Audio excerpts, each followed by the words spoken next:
punchigong sa sinungsidra. Nangagi doiba kangum laroidaba wari masu mapu mani biri. Jemai lising iduna su. Aikoy ani nungsibagi wari di loiba nairoi. Adubo muksangse asuk nungsibi nangse aibu thadokuna chakhidra. Nang yaudravadi aidi hingba ngamai. Thawa yaudra bhakchangna mafam kaida chatpa ngambage.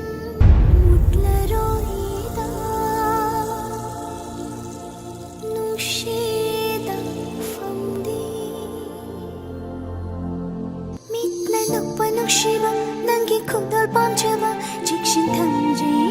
nungshina yingjai nangni khallaga Ado maleng maleng ma tongna do first nang nan ngra chalo to koi grem madui malem haibdu soba mayam ga chabek mana bane nubi masak phajaba khan badine haigraba Yari bungo paden ya masale nang. as nang soba यारे न वा मखा तारकनो चलो चलो चलो ai kai dawai bano se hayo nangna thajana ba ai kai dawai bano क्या मथौ तादे चलो चलो ai chaloi ai sungta chaloi ai nang nuksiye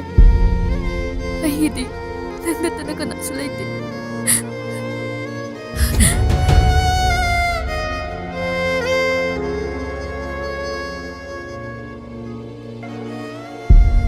Karigi khambide aigi nungshiba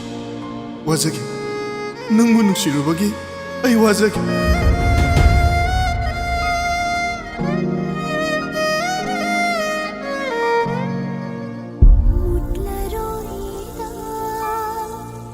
Nang kaino yun call taraktido. Nangi phone su call to bachati. Nang ayun su waro project. adumai na hai ganu na Chichigi phone se yakidabagi noi kana pau phong na bangam kidabani Kaino moi mapa na habi sibo ichado ahne kari jari kari thei kamdori habdo amuk to singbi udana kana isha ha ai isha ni malengan ba ko isha ma khatne agi mangal sana sina na sana traba nate mangal sana sibo aina selga porokra ba ai tainte ko tainte ai chale hai chale ai khawdo loktho bubok paibige Edi bobo wani ni yanbiruga sige ta koi suse se bubok da piro paige se nasana babung nuksibani Mutnaidraba nungsibani nasagi soiba simadi babung na napiu ko nasa sasarage kana enga kana imasa yum sidane mathong manam khang da bangang ta puslok yar ai gi sani pa hal mangan chana lohong khide mathong manam khang da pop angang sagai sida mongna ga da ba i ai gi shu oi yar hoi Malam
Miso TV channel yengbiri pumna mokpudana manchuri kharibamna taram nokchari ngasi amu akoina pujarekliba film asi Mutnaidraba Nungshiba hariba film asine ngasi gi film ase akoigi cast and crew haibadi Jiteswari Kishan amadi Banti sana makoina act tawzaba amadi hiyai nganbi makoina act tawzaba film amane anova artist gi mahau amutang yengminasi amadi lakpiriba yengba lakpiriba mayamga suwari watai sanara kanda film sigi reaction lobjarake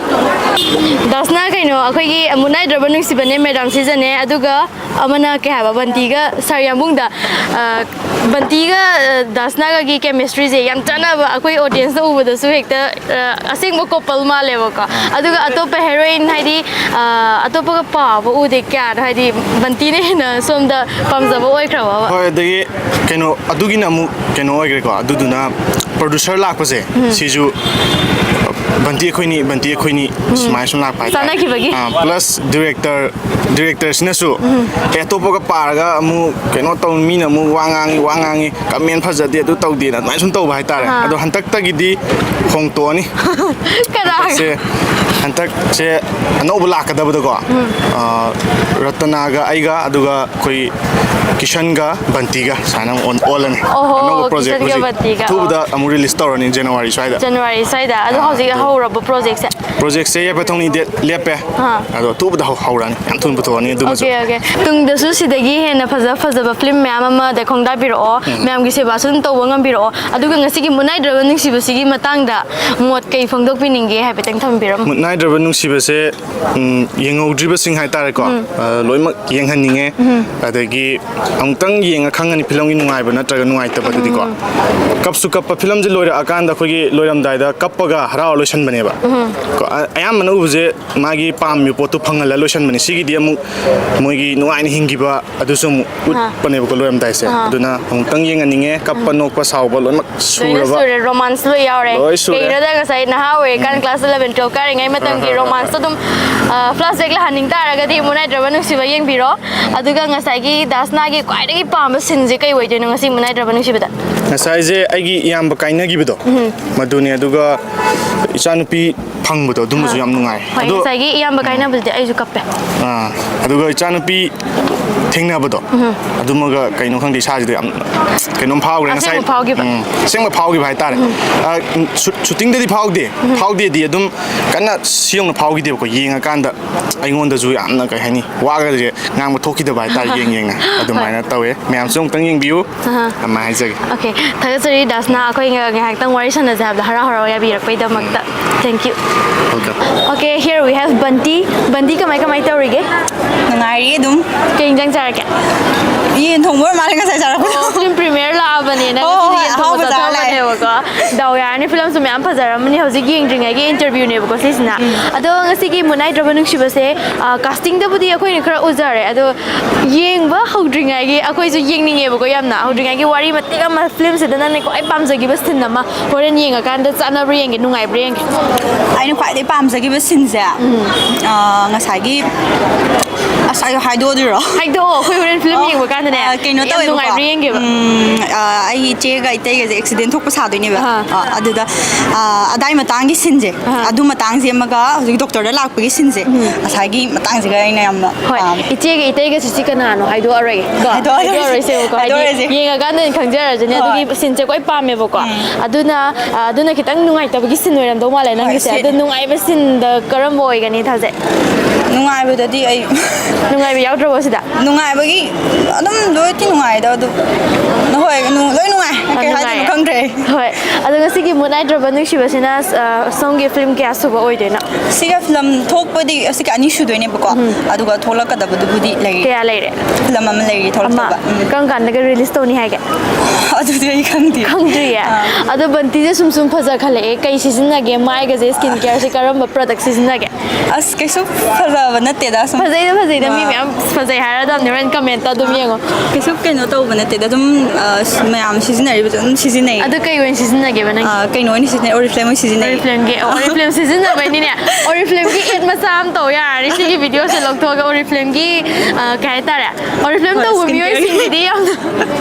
ꯌꯥꯝꯅ ꯆꯥꯎꯊꯣꯛꯆꯅꯤꯡꯉꯥꯏꯅꯤ ꯍꯥꯏꯕꯗꯤ ꯐꯖꯔꯤꯁꯦ ꯕꯟꯇꯤꯅ ꯐꯖꯔꯤꯁꯦ ꯑꯣꯔꯤꯐ꯭ꯂꯦꯝꯒꯤ ꯃꯇꯦꯡꯅꯅꯤ ꯐꯖꯔꯤꯁꯦ ꯃꯥꯏ ꯁ꯭ꯀꯤꯟꯁꯦ ꯌꯥꯝ ꯁꯤꯠ ꯅꯥꯜꯂꯒ ꯌꯥꯝ ꯐꯖꯩꯌꯦꯕ ꯃꯦꯀꯞꯅꯁꯨ ꯃꯦꯀꯞꯅꯁꯨ ꯑꯗꯨꯏꯁꯨ ꯀꯩ ꯍꯥꯏꯇꯥꯔꯦ skin care ꯐꯖꯅ ꯇꯧ ꯇꯥꯔꯒꯗꯤ ꯃꯦꯀꯞꯁꯦ ꯇꯧꯕ ꯃꯇꯝꯗ ꯇꯞꯅ ꯄꯤꯗꯅ ꯑꯗꯨ ꯁ꯭ꯀꯤꯟ ꯀꯦꯌꯔ ꯇꯧꯗꯕ ꯁ꯭ꯀꯤꯟꯗꯨꯗꯤ ꯑꯃ ꯃꯦꯀꯞ ꯇꯧꯕꯗ ꯑꯃ ꯑꯗꯨꯝ ꯆꯐꯣꯠ ꯆꯐꯣꯠ ꯂꯥꯎꯔꯀꯥꯟꯗ ꯀꯩꯅꯣ ꯇꯧꯔꯒ ꯂꯩꯕꯅꯦꯕꯀꯣ ꯑꯗꯨꯒ ꯁ꯭ꯀꯤꯟ ꯀꯦꯌꯔꯒꯤ ꯃꯇꯥꯡ ꯑꯃ ꯈꯪꯖꯔꯦ ꯑꯗꯨꯒ ꯗꯥꯏꯠ ꯄ꯭ꯂꯥꯟ ꯑꯝꯇꯪ ꯍꯥꯏꯕꯤꯔꯛꯑꯣ ꯗꯥꯏꯠ ꯑꯗꯨꯝ ꯆꯥꯏ ꯑꯩ ꯂꯣꯏ ꯆꯥꯁꯤꯟꯕ꯭ꯔꯥ ꯍꯣꯏ ꯆꯥꯁꯜꯂꯦ ꯁꯥꯟꯅꯕꯒ ꯇꯧꯗ꯭ꯔꯥ ꯁꯥꯟꯅꯕꯁꯦ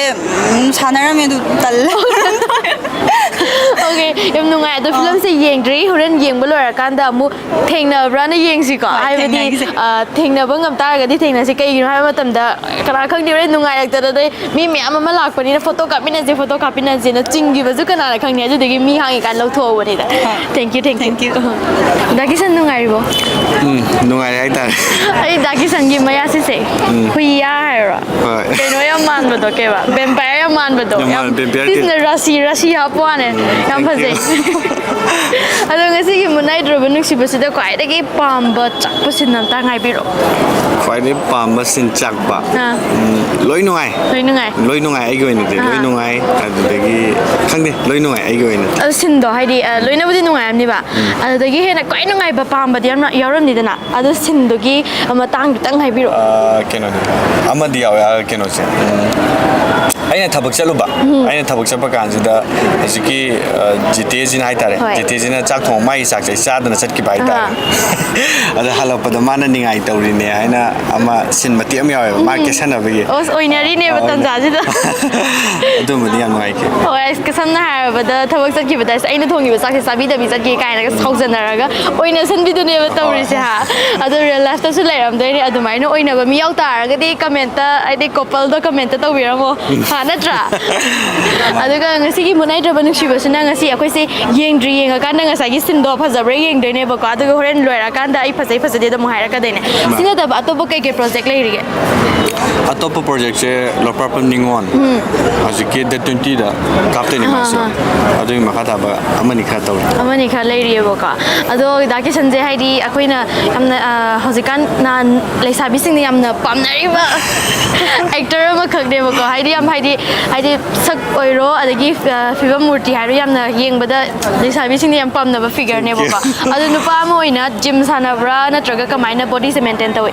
ꯕꯣꯗꯤ ꯃꯦꯟꯇꯦꯟ ꯇꯧꯕꯁꯦ ꯍꯥꯟꯅ ꯖꯤꯝ ꯁꯥꯟꯅꯔꯝꯃꯦ ꯑꯗꯣ ꯍꯧꯖꯤꯛꯀꯤ ꯑꯣꯏꯅꯗꯤ ꯈꯔ ꯂꯦꯞꯄꯤ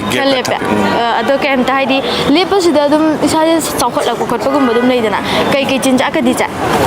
ꯑꯗꯨꯝ ꯄꯨꯖꯥ ꯁꯥꯏꯗ ꯍꯥꯏꯗꯤ ꯈꯤꯇꯪꯗꯤ ꯃꯦꯟꯇꯦꯜ ꯈꯤꯇꯪꯗꯤ ꯇꯧꯋꯦ ꯍꯥꯏꯗꯤ ꯊꯥꯎ ꯊꯨꯝꯗꯤ ꯈꯤꯇꯪ ꯂꯦꯞꯄꯦꯕꯀꯣ ꯑꯗꯨꯒ ꯑꯗꯨꯝ ꯆꯥꯅꯤꯡꯉꯗꯤ ꯑꯗꯨꯝ ꯆꯥꯁꯤꯜꯂꯤꯗ ꯑꯗꯨꯏꯔ ꯃꯁꯛ ꯐꯖꯩꯁꯦ ꯑꯗꯨꯏꯅꯦꯕꯀꯣ ꯁꯛ ꯐꯖꯔꯤꯁꯦ ꯍꯣꯏ ꯌꯥꯝ ꯅꯨꯡꯉꯥꯏꯖꯩ ꯍꯣꯔꯦൻ ꯐꯤꯂꯝ ꯂꯣꯏꯔꯛꯄꯗ ꯑꯃꯨꯛ ꯊꯦꯡꯅꯈꯤꯁꯦꯀꯣ ꯋꯥꯔꯤ ꯂꯣꯏꯗ꯭ꯔꯤꯑꯕ ꯍꯥꯏꯗꯤ ꯐꯤꯂꯝꯗꯣ ꯌꯦꯡꯗ꯭ꯔꯤꯕꯅꯤꯅ ꯑꯩ ꯋꯥꯔꯤꯁꯦ ꯀꯣꯛꯇꯒꯤ ꯑꯝꯇ ꯊꯣꯛꯇ꯭ꯔꯦꯕ ꯂꯣꯏꯗ꯭ꯔꯤꯀꯥꯟꯒꯤ ꯏꯟꯇꯔꯚꯤꯌꯨ ꯍꯥꯟꯅ ꯂꯧꯍꯧꯕꯅꯤ ꯍꯣꯔꯦꯟ ꯂꯣꯏꯔꯀꯥꯟ ꯊꯦꯡꯅꯈꯤꯁꯦꯀꯣ ꯃꯤꯅꯒ ꯄꯨꯔꯒ ꯆꯠꯈꯤꯅꯨꯀꯣ ꯐꯣꯇꯣ ꯀꯥꯞꯁꯦ ꯀꯥꯏꯅꯒ ꯍꯣꯏ ꯆꯠꯂꯣ ꯊꯦꯡꯛ ꯌꯨ ꯀꯣꯁꯇ꯭ꯌꯨꯝꯁꯦ ꯀꯅꯥ ꯇꯧꯕꯤꯔꯛꯀꯦ ꯃꯦꯀꯞꯀ ꯌꯥꯝ ꯐꯖꯈ꯭ꯔꯦ ꯑꯩꯒꯤ ꯍꯧꯖꯤꯛ ꯂꯥꯛꯏꯕ ꯗ꯭ꯔꯦꯁꯁꯤꯔꯣ ꯀꯣꯁꯇ꯭ꯌꯨꯝꯅ ꯗꯤ.ꯀꯦ ꯇꯦꯄꯔꯅ ꯑꯗꯨꯒ ꯃꯦꯀꯞꯅ ꯔꯕꯤ ꯈꯨꯔꯥꯏꯅ ꯇꯧꯕꯤꯔꯛꯑꯦ ꯑꯗꯨꯒ ꯅꯥꯆꯣꯝꯁꯤꯅ ꯀꯪꯂꯩꯁꯤꯜꯅ ꯑꯗꯨꯒ ꯖꯨꯋꯦꯂꯔꯤꯁꯤꯅ ꯁꯣꯕꯤꯁ ꯀ꯭ꯔꯤꯌꯦꯁꯟꯅ ꯏꯁꯄꯣꯟꯁꯔ ꯃꯤꯁꯣ ꯇꯤꯚꯤꯗ ꯍꯦꯛꯇ ꯑꯦꯗ ꯇꯧꯊꯣꯛꯄꯅꯦꯕ ꯗ꯭ꯔꯦꯁꯀ ꯀꯣꯁꯇ꯭ꯌꯨꯝ ꯃꯌꯥꯝꯁꯦ ꯈꯪꯉꯕ꯭ꯔꯥ ꯖꯨꯋꯦꯂꯔꯤꯁꯤꯡꯁꯦ ꯌꯥꯝ ꯐꯖꯔꯦ ꯖꯤꯇꯦ ꯁꯣꯔꯤ ꯍꯥꯏꯒꯦ ꯇꯧꯋꯦ ꯉꯁꯤꯒꯤ ꯐꯤꯂꯝꯁꯦ ꯉꯁꯥꯏ ꯑꯍꯥꯟꯕꯒꯤ ꯍꯥꯞ ꯊꯥꯗ꯭ꯔꯤꯀꯥꯟꯗ ꯁꯤꯗꯣꯛꯈ꯭ꯔꯦꯕ ꯍꯣꯏ ꯁꯤꯗꯣꯛꯈ꯭ꯔꯦ ꯑꯗꯨꯗꯣ ꯍꯥꯏꯗꯤ ꯑꯣꯗꯤꯌꯟꯁꯁꯤꯡꯅ ꯌꯥꯝ ꯅꯨꯡꯉꯥꯏꯇꯕ ꯐꯥꯎꯕꯗꯣ ꯑꯩ ꯐꯥꯎꯕꯗ ꯀꯞꯄꯦꯕ ꯈꯪꯉꯕ꯭ꯔꯥ ꯀꯞꯄꯣꯏ ꯀꯥꯏꯅ ꯈꯜꯂꯤꯅꯦꯕ ꯉꯁꯥꯏꯒꯤ ꯔꯣꯃꯥꯟꯇꯤꯛ ꯁꯤꯟꯗꯨꯗ ꯑꯃ ꯑꯉꯥꯡ ꯑꯣꯏꯔꯤꯉꯩꯒꯤ ꯔꯣꯃꯥꯟꯁꯅꯦꯕꯀꯣ ꯅꯣꯏꯅ ꯇꯧꯔꯤꯗꯣ ꯑꯃ ꯏꯁꯥꯗ ꯐ꯭ꯂꯥꯁ ꯕꯦꯛ ꯂꯥꯛꯍꯟꯕꯗꯣ ꯑꯗꯨꯅꯦꯕ ꯑꯗꯣ ꯖꯤꯇꯦꯁꯣꯔꯤꯁꯨ ꯑꯗꯨꯒꯤ ꯁ꯭ꯇꯦꯖꯇꯣ ꯀꯥꯜꯂꯛꯑꯝꯃꯣꯏꯗ ꯍꯥꯏꯗꯤ ꯀ꯭ꯂꯥꯁ 11 12ꯇꯣ ꯀꯥꯜꯂꯛꯑꯝꯃꯣꯏꯕ ꯑꯗꯨꯃꯥꯏꯅ ꯅꯨꯄꯥ ꯀꯣꯏꯔꯛꯇ꯭ꯔꯃꯛꯁꯨ ꯑꯗꯨꯃꯥꯏꯅ ꯄ꯭ꯔꯣꯄꯣꯁ ꯇꯧꯔꯛꯄ ꯃꯇꯥꯡꯒ ꯌꯥꯎꯔꯛꯑꯝꯗꯤ ꯀ꯭ꯂꯥꯁ 11 12 ꯌꯥꯎꯔꯛꯈꯤꯕ꯭ꯔꯥ ꯌꯥꯎꯋꯦ ꯑꯗꯨꯃꯥꯏꯅ ꯃꯣꯏꯗ ꯀꯃꯥꯏꯅ ꯔꯤꯄ꯭ꯂꯥꯏ ꯇꯧꯕꯤꯈꯤꯒꯦ ꯔꯤꯄ꯭ꯂꯥꯏꯁꯦ ꯑꯗꯨꯝ ꯃꯇꯝ ꯋꯥꯠꯂꯤꯗ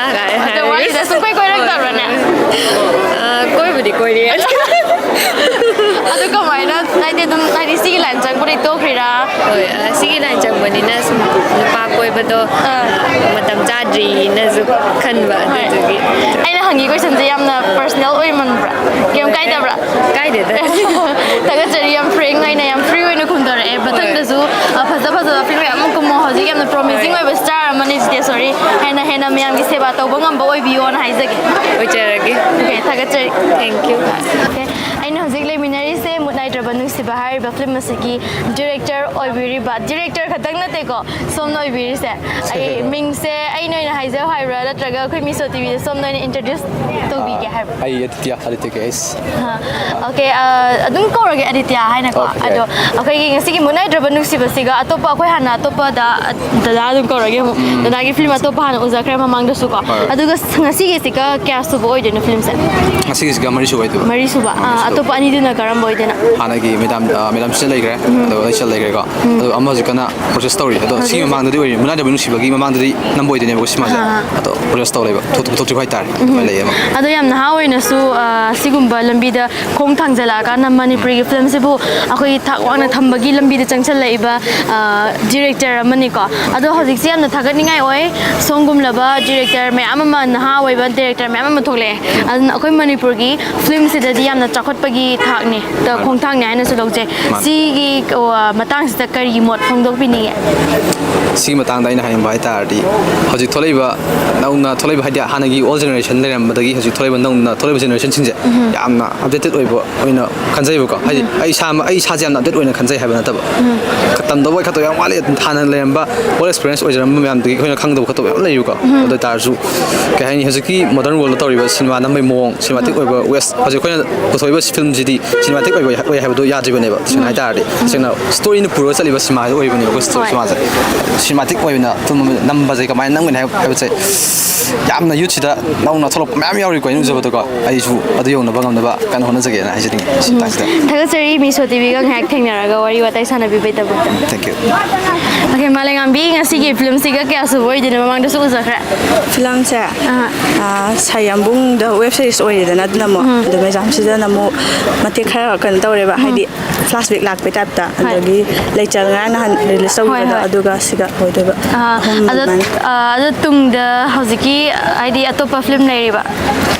ꯃꯁꯤꯒꯤ ꯃꯇꯨꯡꯗꯤ ꯂꯩꯇ꯭ꯔꯦ ꯐꯤल्मꯒꯤ ꯂꯥꯏꯟꯁꯦ ꯍꯥꯏꯗꯤ ꯏꯁꯥꯅ ꯄꯥꯝꯅ ꯆꯪꯉꯛꯄ꯭ꯔꯥ ꯅꯠꯇ꯭ꯔꯒ ꯍꯥꯏꯗꯤ ꯑꯁꯨꯃꯥꯏꯅ ꯌꯥꯎꯕꯤꯌꯣ ꯑꯩꯈꯣꯏꯒꯤ ꯍꯥꯏꯗꯤ ꯂꯩꯗꯅ ꯑꯩꯈꯣꯏ ꯃꯤꯁꯦ ꯍꯥꯏꯗꯤ ꯏꯁꯥꯅ ꯄꯥꯝꯖꯅ ꯇꯧꯖꯔꯛꯈꯤꯕ꯭ꯔꯥ ꯅꯠꯇ꯭ꯔꯒ ꯅꯝꯐꯨꯗ ꯍꯥꯏꯕꯗꯤ ꯏꯃꯥꯟꯅꯕꯤꯗꯒ ꯌꯥꯎꯖꯦ ꯀꯥꯏꯅ ꯇꯧꯈꯤꯕ ꯂꯩꯗꯅ ꯑꯗꯨꯃꯥꯏꯅꯒ ꯇꯧꯕ꯭ꯔꯥ ꯏꯁꯥꯅ ꯄꯥꯝꯅ ꯆꯪꯖꯔꯛꯈꯤꯕꯅꯤ ꯍꯥꯏꯗꯤ ꯑꯥꯔꯠꯀꯤ ꯂꯝꯁꯦ ꯑꯗꯨꯝ ꯃꯌꯥꯝ ꯑꯅꯝꯕ ꯁꯨꯃꯥꯏꯅ ꯄꯥꯝꯅ ꯆꯪꯉꯛꯄꯁꯦ ꯌꯥꯝꯅ ꯅꯨꯡꯉꯥꯏꯖꯩ ꯑꯩꯈꯣꯏꯒꯤ ꯁꯨꯃꯥꯏꯅ ꯑꯥꯔꯠꯀꯤ ꯂꯝꯕꯤꯗ ꯌꯥꯝꯅ ꯏꯁꯥꯅ ꯌꯥꯝ ꯄꯥꯝꯅ ꯆꯪꯖꯔꯛꯏꯁꯦ ꯁꯤꯁꯨ ꯑꯆꯧꯕ ꯏꯁꯥꯗ ꯊꯥꯖꯕ ꯑꯃꯒ ꯂꯣꯏꯅꯅ ꯆꯪꯉꯛꯏꯅꯦꯕꯀꯣ ꯇꯨꯡꯗꯁꯨ ꯁꯤꯗꯒꯤ ꯍꯦꯟꯅ ꯐꯖꯕ ꯃꯌꯥꯝ ꯑꯃ ꯍꯥꯏꯗꯤ ꯁꯥꯏꯠ ꯁꯞꯄꯣꯔꯇꯤꯡ ꯔꯣꯜ ꯈꯛꯇꯪ ꯅꯠꯇꯕꯤꯗ ꯍꯦꯔꯣꯏꯟꯒꯤ ꯔꯣꯜ ꯐꯥꯎꯕꯒꯤ ꯊꯥꯛꯇ ꯌꯧꯕꯤꯔꯛꯑꯣꯀꯣ ꯑꯗꯨꯀꯥꯟꯗ ꯑꯃꯨꯛ ꯑꯩꯈꯣꯏ ꯃꯤꯁꯣ ꯇꯤꯚꯤꯒ ꯑꯃꯨꯛ ꯊꯦꯡꯅꯈꯤ ꯃꯤꯁꯣ ꯇꯤꯚꯤꯁꯦ ꯑꯩ ꯑꯍꯥꯟꯕ ꯆꯪꯉꯛꯈꯤꯕ ꯊꯦꯡꯅꯈꯤꯕꯅꯤ ꯍꯥꯏꯇꯥꯔꯦ ꯍꯣꯏ ꯑꯗꯣ ꯇꯨꯡꯗꯁꯨ ꯁꯤꯗꯒꯤ ꯍꯦꯟꯅ ꯃꯌꯥꯝꯒꯤ ꯁꯦꯕꯥ ꯇꯧꯕ ꯉꯝꯕ ꯑꯣꯏꯕꯤꯔꯛꯑꯣ ꯃꯊꯪꯗꯅ ꯍꯦꯔꯣꯏꯟꯒꯤ ꯃꯑꯣꯡꯗ ꯑꯃꯨꯛ ꯊꯦꯡꯅꯔꯁꯤꯀꯣ ꯑꯣꯀꯦ ꯊꯥꯒꯠꯆꯔꯤ ꯊꯦꯡꯛ ꯌꯨ lumdabro lumde ꯔꯗ ꯈꯨꯃꯣꯛꯗꯅ ꯈꯤꯇꯪ ꯀꯟꯅ ꯈꯨꯃꯣ lumde ꯍꯥꯏꯁꯤꯗꯤ ꯅꯨꯡꯁꯤꯕꯅ ꯌꯥꯝꯅ ꯍꯦꯡꯒꯜꯕꯤ ꯗ꯭ꯔꯦꯁꯁꯦ ꯀꯅꯥ ꯁꯦꯠꯄꯤꯔꯤꯅꯣ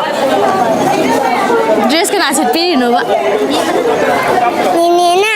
ꯃꯦꯀꯞꯇꯤ ꯀꯅꯥ ꯇꯧꯕꯤꯔꯛꯀꯦ ꯃꯃꯥꯁꯨ ꯌꯥꯝ ꯍꯩꯀꯣ ꯃꯃꯥꯅ ꯑꯗꯨꯝ ꯇꯧꯕꯤꯕ꯭ꯔꯥ ꯅꯪꯒꯤ ꯐꯤल्म ꯃꯌꯥꯝꯁꯦ ꯀꯦꯛꯄꯁꯦ ꯀꯃꯥꯏꯅ ꯇꯧꯒꯦ ꯃꯣꯏ ꯆꯤꯆꯤ ꯍꯣꯏꯒ ꯂꯣꯏꯅꯕꯁꯤꯕꯨ ꯅꯨꯡꯉꯥꯏꯕ꯭ꯔꯥ ꯅꯨꯡꯉꯥꯏ ꯃꯣꯏꯅ ꯂꯨꯅ ꯇꯧꯕ꯭ꯔꯥ ꯇꯧꯕꯤ ꯅꯨꯡꯁꯤꯌꯦ ꯈꯨꯀꯨꯝꯁꯦ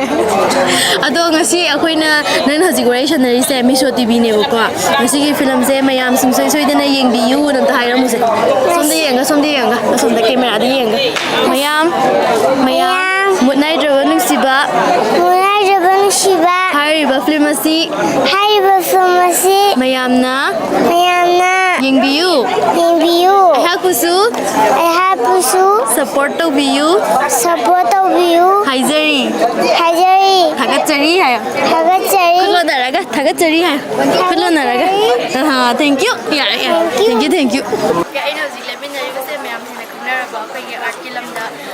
ꯌꯥꯝꯅ ꯁꯦꯅꯤꯌꯔ ꯑꯣꯏꯕꯤꯔꯕ ꯑꯩꯈꯣꯏꯒꯤ ꯄꯥꯕꯨꯡꯁꯤꯡꯁꯦ ꯆꯍꯤ ꯌꯥꯎꯗ꯭ꯔꯤ ꯆꯍꯤ ꯀꯌꯥ ꯁꯨꯔꯒꯦ ꯕꯕꯥ ꯑꯩ ꯆꯍꯤ 30 ꯍꯦꯜꯂꯝꯃꯅꯤ ꯀꯨꯟꯊ꯭ꯔꯥ ꯈꯛꯇ ꯑꯩꯒ ꯃꯥꯟꯅꯗꯣꯔꯦ ꯑꯗꯨꯝ ꯃꯤꯡ ꯀꯧꯅꯔꯁꯦ ꯄꯥꯕꯨꯡ ꯀꯃꯥꯏ ꯇꯧꯔꯤꯒꯦ ꯅꯤꯉꯣꯜ ꯆꯥꯛꯀꯧꯕꯅ ꯈꯜꯂꯝꯃꯤꯁꯦ ꯅꯨꯡꯇꯤꯒꯤ ꯂꯩꯕ ꯍꯥꯏꯇꯥꯔꯦ ꯃꯁꯤ ꯌꯥꯝ ꯅꯨꯡꯉꯥꯏ ꯑꯩꯈꯣꯏꯒꯤ ꯀꯩꯅꯣꯁꯤꯗ ꯀꯨꯏꯅ ꯃꯇꯝ ꯀꯨꯏꯅ ꯂꯦꯞꯄꯨꯔꯕ ꯃꯇꯨꯡꯗ ꯏꯔꯥꯡꯁꯤꯅ ꯍꯥꯏꯇꯥꯔꯦ ꯑꯗꯨꯕꯨ ꯌꯥꯝ ꯍꯦꯟꯅ ꯅꯨꯡꯉꯥꯏꯕꯗꯤ ꯌꯥꯗꯦ ꯑꯩꯒꯤ ꯊꯃꯣꯏꯗꯗꯤ ꯑꯩꯈꯣꯏꯁꯦ ꯑꯋꯥꯕ ꯈꯔ ꯌꯥꯎꯔꯤ ꯐꯦꯃꯤꯂꯤ ꯈꯔ ꯃꯃꯥꯡꯁꯤꯡ ꯈꯔ ꯃꯌꯨꯝꯗ ꯍꯟꯖꯤꯟꯕ ꯉꯝꯗꯕ ꯃꯌꯥꯝ ꯑꯃ ꯌꯥꯎꯔꯤ ꯉꯥꯏꯍꯥꯛ ꯑꯩꯈꯣꯏꯒꯤ ꯀꯜꯆꯔ ꯀꯟꯕ ꯑꯣꯏꯅ ꯑꯩꯈꯣꯏꯒꯤ ꯅꯥꯠ ꯀꯟꯕ ꯑꯣꯏꯅ ꯀꯨꯝꯍꯩ ꯍꯥꯏꯒꯗ꯭ꯔꯥ ꯐꯤꯂꯝ ꯏꯁꯩ ꯗ꯭ꯔꯃꯥ ꯃꯌꯥꯝ ꯑꯃ ꯇꯧꯔꯕꯁꯨ ꯅꯣꯡꯃꯒꯤ ꯃꯅꯨꯡꯗ ꯁꯝ ꯃꯤꯀꯨꯞ ꯈꯔꯗꯪꯗꯤ ꯑꯩꯈꯣꯏꯁꯤ ꯍꯧꯖꯤꯛꯁꯤ ꯅꯦꯅꯥ ꯇꯥꯗ꯭ꯔꯤ ꯑꯩꯈꯣꯏꯒꯤ ꯃꯤ ꯈꯔꯗꯤ ꯑꯩꯈꯣꯏꯒꯤ ꯏꯆꯤꯜ ꯏꯅꯥꯎ ꯈꯔꯗꯤ ꯃꯌꯨꯝꯗ ꯍꯟꯖꯤꯟꯕ ꯉꯝꯗꯅ ꯂꯩ ꯍꯥꯏꯕꯁꯦ ꯃꯁꯤꯅꯤ ꯑꯩꯈꯣꯏꯅ ꯈꯟꯊꯕ ꯆꯨꯝꯅ ꯈꯜꯂꯦ ꯍꯧꯖꯤꯛ ꯂꯥꯛꯀꯗꯧꯔꯤꯕꯁꯤ ꯉꯁꯤꯃꯛ ꯑꯩꯈꯣꯏꯒꯤ ꯃꯦꯔꯥꯒꯤ ꯄꯨꯔꯅꯤꯃꯥꯅꯤ ꯑꯗꯨꯅ ꯂꯣꯛꯇꯥꯛ ꯗꯦ ꯇꯧꯋꯦ ꯑꯩꯈꯣꯏꯒꯤ ꯅꯕꯦꯝꯕꯔꯒꯤ ꯇꯥꯡ 9ꯗ ꯁꯉꯥꯏ ꯐꯦꯁꯇꯤꯚꯦꯜ ꯇꯧꯔꯛꯀꯅꯤ ꯃꯅꯤꯄꯨꯔ ꯌꯥꯝ ꯆꯥꯎꯅ ꯁꯤꯟꯒꯅꯤ ꯃꯁꯤ ꯑꯩꯈꯣꯏ ꯂꯧꯐꯝ ꯊꯣꯛꯄ ꯌꯥꯒꯗꯕ꯭ꯔꯥ ꯑꯗꯨ ꯃꯁꯤ ꯑꯩꯈꯣꯏ ꯌꯥꯝ ꯀꯟꯅ ꯏꯟꯚꯣꯜቭ ꯇꯧꯕ ꯌꯥꯕ꯭ꯔꯥ ꯇꯧꯗꯕ ꯇꯥꯔꯒꯁꯨ ꯇꯉꯥꯏ ꯐꯗꯅ ꯇꯧꯕ ꯍꯥꯏꯇꯥꯔꯦ ꯌꯥꯝ ꯍꯦꯟꯅ ꯍꯔꯥꯎꯕꯗꯤ ꯄꯥꯝꯗꯦ ꯍꯥꯏꯕ ꯇꯥꯔꯦ ꯁꯤꯒꯤ ꯃꯇꯝꯁꯤꯗ ꯊꯥꯒꯠꯆꯔꯤ ꯄꯥꯕꯨꯡ ꯑꯗꯣ ꯑꯩꯈꯣꯏ ꯃꯅꯤꯄꯨꯔꯤ ꯐꯤꯂꯝꯁꯦ ꯍꯧꯖꯤꯛꯇꯤ ꯃꯌꯥꯝꯅ ꯍꯥꯏꯗꯤ ꯌꯥꯝꯅ ꯄꯥꯝꯅꯕꯒꯤ ꯌꯦꯡꯅꯔꯛꯄꯅꯦ ꯄꯥꯝꯅꯕꯒꯤ ꯌꯦꯡꯅꯔꯛꯄꯅꯦ ꯈꯔ ꯑꯃ ꯄꯥꯕꯨꯡꯗꯁꯨ ꯑꯩꯅ ꯍꯟꯖꯟꯅ ꯍꯪꯖꯈꯤꯕ ꯀꯣꯏꯁꯟꯅꯦ ꯃꯅꯤꯄꯨꯔꯤ ꯐꯤꯂꯝ ꯌꯦꯡꯅꯤꯡꯉꯦꯅ ꯀꯥꯏꯅꯒ ꯍꯥꯏꯕꯗꯣ ꯑꯗꯣ ꯍꯧꯖꯤꯛꯇꯤ ꯑꯗꯨꯒꯨꯝꯕ ꯀꯌꯥ ꯇꯥꯒꯤ ꯐꯔꯦ ꯌꯥꯝ ꯐꯔꯦ ꯃꯅꯤꯄꯨꯔ ꯐꯤꯂꯝꯁꯦ ꯁꯥꯟꯅꯗ꯭ꯔꯦ ꯊꯧꯁꯥꯗ ꯆꯨꯞꯄꯤ ꯅꯠꯇ꯭ꯔꯦ ꯌꯥꯝ ꯌꯥꯝꯃꯤ ꯒꯣꯔꯃꯦꯟ ꯌꯥꯝ ꯐꯔꯦ ꯆꯥꯎꯊꯣꯛꯄꯤꯔꯛꯂꯤꯕ ꯏꯆꯥꯁꯤꯡ ꯏꯅꯥꯎꯁꯤꯡ ꯌꯥꯝ ꯍꯩꯁꯤꯡꯕ ꯋꯥꯔꯜ ꯀ꯭ꯂꯥꯁꯀꯤ ꯊꯣꯛꯂꯛꯑꯦ ꯑꯗꯨꯒ ꯑꯩꯁꯨ ꯐꯪꯈ꯭ꯔꯦ ꯈꯔ ꯐꯖꯅ ꯇꯧꯍꯟꯅꯤꯡꯉꯤ ꯍꯦꯟꯅ ꯆꯦꯛꯁꯤꯜꯂꯒꯗꯤ ꯍꯦꯟꯅꯁꯨ ꯐꯒꯅꯦꯅ ꯈꯜꯂꯤ ꯊꯥꯒꯠꯆꯔꯤ ꯄꯥꯕꯨꯡ ꯑꯣꯀꯦ ꯍꯧꯖꯤꯛ ꯃꯨꯠꯅꯥꯏꯗ꯭ꯔꯕ ꯅꯨꯡꯁꯤꯕ ꯍꯥꯏꯔꯤꯕ ꯐꯤꯂꯝ ꯑꯁꯤꯗ ꯑꯩꯒꯤ ꯁꯣꯝ ꯑꯣꯏꯗ ꯂꯦꯞꯄꯤꯔꯤꯕ ꯂꯤꯛꯂꯥꯡꯁꯤꯅ ꯑꯩꯈꯣꯏꯒꯤ ꯀ꯭ꯋꯥꯀꯩꯊꯦꯜ 360 ꯑꯦꯡꯀꯔꯗꯨꯅꯦ ꯉꯁꯤꯗꯤ ꯑꯩꯅ ꯑꯣꯏꯅ ꯏꯟꯇꯔꯚ꯭ꯌꯨ ꯇꯧꯊꯔꯛꯑꯅꯤꯃ ꯑꯗꯨꯒ ꯈꯨꯔꯨꯝꯖꯔꯤ ꯑꯣꯀꯦ ꯑꯗꯨꯒ ꯁꯣꯝ ꯑꯩꯒꯤ ꯌꯦꯠꯇ ꯂꯦꯞꯄꯤꯔꯤꯕꯁꯤꯅ ꯑꯩꯈꯣꯏꯒꯤ ꯏꯆꯦ ꯃꯨꯠꯅꯥꯏꯗ꯭ꯔꯕ ꯅꯨꯡꯁꯤꯕ ꯍꯥꯏꯔꯤꯕ ꯐꯤꯂꯝ ꯑꯁꯤꯒꯤ ꯀꯣꯁꯇ꯭ꯌꯨꯝ ꯄꯥꯏꯕꯤꯔꯤꯕꯤ ꯏꯆꯦꯅꯦ ꯏꯆꯦ ꯑꯩꯈꯣꯏ ꯃꯤꯁꯣ ꯇꯤꯚꯤꯗ ꯑꯍꯥꯟꯕ ꯁꯛ ꯇꯥꯛꯄꯒꯤ ꯇꯟꯖꯥ ꯑꯣꯏꯅ ꯂꯧꯖꯒꯦꯀꯣ ꯑꯩꯈꯣꯏꯅꯕꯨꯗꯤ ꯃꯤꯡꯁꯦ ꯈꯪꯖꯈ꯭ꯔꯦ ꯉꯁꯥꯏꯅ ꯑꯗꯣ ꯏꯆꯦꯗ ꯑꯣꯏꯅ ꯃꯤꯡꯁꯦ ꯍꯥꯏꯐꯦꯠꯇꯪ ꯏꯟꯇ꯭ꯔꯣꯗ꯭ꯌꯨꯁ ꯇꯧꯕꯤꯌꯨ ꯑꯩꯒꯤ ꯃꯤꯡ ꯔꯥꯅꯤ ꯇꯣꯞ ꯑꯗꯣ ꯏꯆꯦ ꯃꯨꯠꯅꯥꯏꯗ꯭ꯔꯕ ꯅꯨꯡꯁꯤꯕꯁꯤꯅ ꯑꯍꯥꯟꯕ ꯀꯣꯁꯇ꯭ꯌꯨꯝ ꯑꯣꯏꯗꯣꯏꯔꯥ ꯑꯇꯣꯞꯄ ꯇꯧꯕꯤꯈ꯭ꯔꯕ ꯑꯩꯒꯤ ꯀꯩꯅꯣꯒꯤꯗꯤ ꯑꯍꯥꯟꯕ ꯑꯣꯏꯅꯕꯨꯗꯤ ꯑꯩꯒꯤ ꯑꯣꯏꯗꯣꯏꯅꯦꯕꯀꯣ ꯑꯗꯨꯒ ꯃꯃꯥꯡꯗꯕꯨꯗꯤ ꯑꯩ ꯑꯦꯁꯤꯁ ꯑꯣꯏꯅ ꯑꯩ ꯀꯩꯅꯣ ꯑꯃꯒꯤ ꯃꯈꯥꯗ ꯂꯩꯔꯝꯃꯦ ꯑꯗꯨꯒ ꯑꯩꯒꯤ ꯄꯨꯟꯁꯤꯒꯤ ꯑꯣꯏꯅꯕꯨꯗꯤ ꯑꯩꯒꯤ ꯑꯍꯥꯟꯕ ꯐꯤꯂꯝ ꯑꯣꯏꯗꯣꯏꯅꯦ ꯁꯤ ꯐꯤꯂꯝꯁꯤꯅ ꯑꯩ ꯌꯥꯝ ꯐꯖꯅ ꯀꯣꯁꯇ꯭ꯌꯨꯝꯁꯦ ꯇꯧꯕꯤꯈ꯭ꯔꯦ ꯃꯇꯨꯡ ꯇꯥꯔꯛꯄꯗꯁꯨ ꯁꯤꯗꯒꯤ ꯍꯦꯟꯅ ꯐꯖꯕ ꯃꯌꯥꯝ ꯇꯧꯔꯛꯀꯅꯤ ꯍꯥꯏꯅꯁꯨ ꯊꯥꯖꯩ ꯍꯥꯏꯗꯤ ꯉꯁꯤꯒꯤ ꯐꯤꯂꯝꯁꯤꯗ ꯌꯥꯝ ꯍꯥꯏꯗꯤ ꯌꯥꯝ ꯄꯨꯡꯅꯣꯞ ꯅꯣꯞꯇꯅ ꯇꯧꯈ꯭ꯔꯦꯕ ꯁꯨꯡꯅꯣꯞꯁꯨ ꯅꯣꯞꯇꯦ ꯄꯪꯅꯣꯞ ꯅꯣꯞꯇꯦ ꯍꯥꯏꯁꯦ ꯁꯨꯡꯅꯣꯞ ꯅꯣꯞꯈꯤꯗ꯭ꯔꯦꯕꯀꯣ ꯌꯥꯝ ꯐꯖꯈ꯭ꯔꯦ ꯑꯗꯨꯒ ꯍꯥꯏꯗꯤ ꯁꯨꯃꯥꯏꯅ ꯃꯨꯠꯅꯥꯏꯗ꯭ꯔꯕ ꯅꯨꯡꯁꯤꯕꯁꯤꯗ ꯀꯣꯁꯇ꯭ꯌꯨꯝ ꯑꯣꯏꯅꯁꯨ ꯄꯨꯕꯤꯔꯕ ꯃꯇꯨꯡꯗ ꯑꯩꯈꯣꯏꯒꯤ ꯂꯩꯔꯤꯕ ꯑꯥꯔꯇꯤꯁꯁꯤꯡꯁꯦ ꯃꯈꯣꯏꯗꯒꯤ ꯀꯩ ꯍꯥꯏꯇꯥꯔꯦ ꯑꯃ ꯑꯩꯅ ꯍꯪꯖꯅꯤꯡꯉꯤ ꯋꯥꯍꯪꯁꯦ ꯑꯃ ꯐꯖꯩ ꯐꯖꯗꯦ ꯀꯥꯏꯅꯒ ꯑꯗꯨꯃꯥꯏꯅ ꯀꯃꯦꯟ ꯄꯤꯔꯛꯄꯒ ꯌꯥꯎꯈꯤꯕ꯭ꯔꯥ ꯏꯆꯦꯅ ꯗꯤꯖꯥꯏꯟ ꯇꯧꯔꯛꯄ ꯃꯇꯝꯗ ꯃꯣꯏꯗꯔꯥ ꯀꯃꯦꯟ ꯇꯧꯔꯛꯇꯦ ꯍꯥꯏꯕꯗꯤ ꯑꯥꯔꯇꯤꯁꯁꯤꯡꯁꯨ ꯀꯩ ꯍꯥꯏꯇꯥꯔꯦ ꯑꯩꯅꯁꯨ ꯑꯍꯥꯟꯕ ꯀꯣꯁꯇ꯭ꯌꯨꯝ ꯄꯥꯏꯖꯕ ꯑꯣꯏꯖꯔꯒꯁꯨꯀꯣ ꯍꯥꯏꯕꯗꯤ ꯑꯩꯅ ꯇꯧꯖꯔꯛꯄ ꯈꯣꯠꯂꯛꯄ ꯈꯨꯗꯤꯡꯃꯛꯇ ꯃꯣꯏꯅ ꯌꯥꯝ ꯄꯦꯟꯕꯤꯔꯒꯅꯦ ꯑꯩꯒꯤꯗꯕ ꯍꯥꯏꯕꯗꯤ ꯃꯣꯏꯗꯤ ꯍꯥꯟꯅꯗꯒꯤ ꯑꯗꯨꯝ ꯂꯩꯔꯝꯃꯕꯅꯤꯅꯅꯦ ꯑꯩꯉꯣꯟꯗ ꯌꯥꯝ ꯁꯞꯄꯣꯔꯠ ꯄꯤꯕꯤꯌꯦꯀꯣ ꯑꯗꯒꯤ ꯌꯥꯝ ꯅꯨꯡꯁꯤꯕꯤ ꯑꯗꯒꯤ ꯗꯥꯏ ꯍꯦꯜꯕꯤꯟ ꯑꯗꯒꯤ ꯑꯩꯒꯤ ꯐ꯭ꯔꯦꯟ ꯃꯦꯀꯞ ꯑꯣꯏꯅ ꯂꯩꯕ ꯔꯕꯤ ꯈꯨꯔꯥꯏꯗꯣ ꯃꯥꯅꯁꯨ ꯑꯩꯒꯤ ꯑꯍꯥꯟꯕ ꯐꯤꯂꯝꯁꯤꯗꯅꯦ ꯍꯥꯏꯕꯗꯤ ꯑꯩꯅ ꯀꯣꯁꯇ꯭ꯌꯨꯝ ꯄꯥꯏꯖꯕꯁꯤꯗ ꯃꯥꯅ ꯃꯇꯦꯡ ꯌꯥꯝ ꯄꯥꯡꯕꯤꯕꯀꯣ ꯑꯗꯨꯒ ꯈꯪꯗꯦ ꯌꯥꯝ ꯅꯨꯡꯉꯥꯏ ꯌꯥꯝ ꯍꯔꯥꯎꯋꯦ ꯍꯣꯏ ꯑꯃꯅ ꯑꯃ ꯃꯇꯦꯡ ꯄꯥꯡꯅꯔꯀꯥꯟꯗ ꯉꯁꯤꯒꯤ ꯐꯤꯂꯝꯁꯦ ꯁꯨꯃꯥꯏꯅ ꯃꯤꯌꯥꯝꯗ ꯔꯤꯂꯤꯁ ꯇꯧꯕ ꯉꯝꯃꯤꯕꯅꯦ ꯊꯥꯒꯠꯆꯔꯤ ꯏꯆꯦ ꯃꯊꯪꯗꯁꯨ ꯃꯤꯁꯣ ꯇꯤꯚꯤꯒ ꯑꯃꯨꯛ ꯊꯦꯡꯅꯈꯤꯁꯤꯀꯣ ꯍꯣꯏ ꯊꯦꯡꯅꯈꯤꯁꯤ ꯑꯣꯀꯦ ꯍꯧꯖꯤꯛ ꯂꯤꯛꯂꯥꯡ ꯀꯃꯥꯏꯅ ꯇꯧꯔꯤꯅꯣ ꯍꯥꯏꯗꯤ ꯐꯤꯂꯝꯁꯦ ꯌꯥꯝ ꯊꯥꯖꯗꯦ ꯀꯩ ꯑꯦꯡꯀꯔ ꯈꯛꯇꯪ ꯑꯣꯏꯕ ꯅꯠꯇꯅ ꯍꯥꯏꯗꯤ ꯑꯦꯛꯇꯤꯡꯁꯨ ꯌꯥꯝ ꯍꯩꯔꯝꯃꯦ ꯀꯃꯥꯏꯅ ꯇꯧꯔꯤꯅꯣ ꯁꯤꯕꯣ ꯑꯩꯁꯦ ꯍꯥꯟꯅꯗꯒꯤ ꯐꯤꯂꯝꯁꯦ ꯍꯦꯛ ꯊꯣꯛꯂꯛꯄꯗꯩ ꯑꯗꯨꯝ ꯑꯩꯅ ꯒ꯭ꯌꯥꯟ ꯇꯥꯔꯛꯄꯗꯩ ꯐꯤꯂꯝꯁꯦ ꯌꯥꯝ ꯄꯥꯝꯖꯔꯛꯑꯦꯕꯀꯣ ꯑꯗꯣ ꯄꯥꯝꯖꯔꯛꯄꯁꯤda ꯃꯌꯥꯝꯗꯤ ꯑꯗꯨꯝ ꯌꯥꯎꯔꯦꯀꯣ ꯌꯥꯎꯔꯁꯨ ꯄꯨꯊꯣꯛꯇꯕꯅ ꯍꯦꯟꯅ ꯁꯨꯛꯅꯝꯒꯤ ꯌꯥꯗꯕ ꯗꯥꯎ ꯌꯥꯗꯕ ꯄꯨꯊꯣꯛꯇꯕꯅ ꯍꯦꯜꯂꯦꯕ ꯑꯗꯣ ꯑꯩꯒꯤ ꯐꯥꯔꯁ ꯐꯤꯂꯝ ꯑꯃꯗꯤ ꯄꯨꯊꯣꯛꯈ꯭ꯔꯦ ꯑꯗꯨꯗꯗꯤ ꯑꯗꯨꯝ ꯌꯥꯎꯈ꯭ꯔꯁꯨ ꯀꯩ ꯐꯤꯂꯝ ꯑꯝꯇꯪ ꯍꯥꯏꯕꯤꯔꯝꯃꯣ ꯍꯥꯏꯗꯤ ꯚ꯭ꯌꯨꯋꯔꯁꯤꯡꯅ ꯈꯪꯅꯤꯡꯅꯕ ꯑꯩ ꯐꯤꯂꯝꯁꯦ ꯆꯅꯨ I P S 2 Chanu I P S 2ꯗ ꯂꯣꯏꯔꯝꯗꯥꯏꯒꯤꯗ ꯃꯨꯈꯥꯏꯅ ꯐꯥꯕꯒꯤ ꯁꯤꯟ ꯑꯃ ꯌꯥꯎꯕꯅꯦ ꯑꯗꯨꯗ ꯑꯩꯁꯦ ꯑꯩꯒꯤ ꯑꯍꯥꯟꯕ ꯐꯤꯂꯝꯅꯦ ꯑꯗꯨꯗꯣ ꯑꯗꯨꯒꯤ ꯃꯇꯨꯡꯗ ꯃꯌꯥꯝ ꯋꯦꯕ ꯁꯤꯔꯤꯁꯁꯨ ꯃꯌꯥꯝ ꯌꯥꯎꯈ꯭ꯔꯦ ꯑꯗꯨꯒ ꯑꯗꯨꯝ ꯄꯨꯊꯣꯛꯈꯤꯗꯕ ꯇꯤꯝ ꯋꯥꯔꯛꯇ ꯁꯨꯝ ꯆꯥꯟꯅꯗꯕꯗꯣ ꯑꯗꯨꯃꯥꯏꯅ ꯇꯧꯔꯒ ꯍꯦꯟꯈ꯭ರೆ ꯑꯗꯨꯒ ꯉꯁꯤ ꯑꯩꯅ ꯑꯃꯨꯛ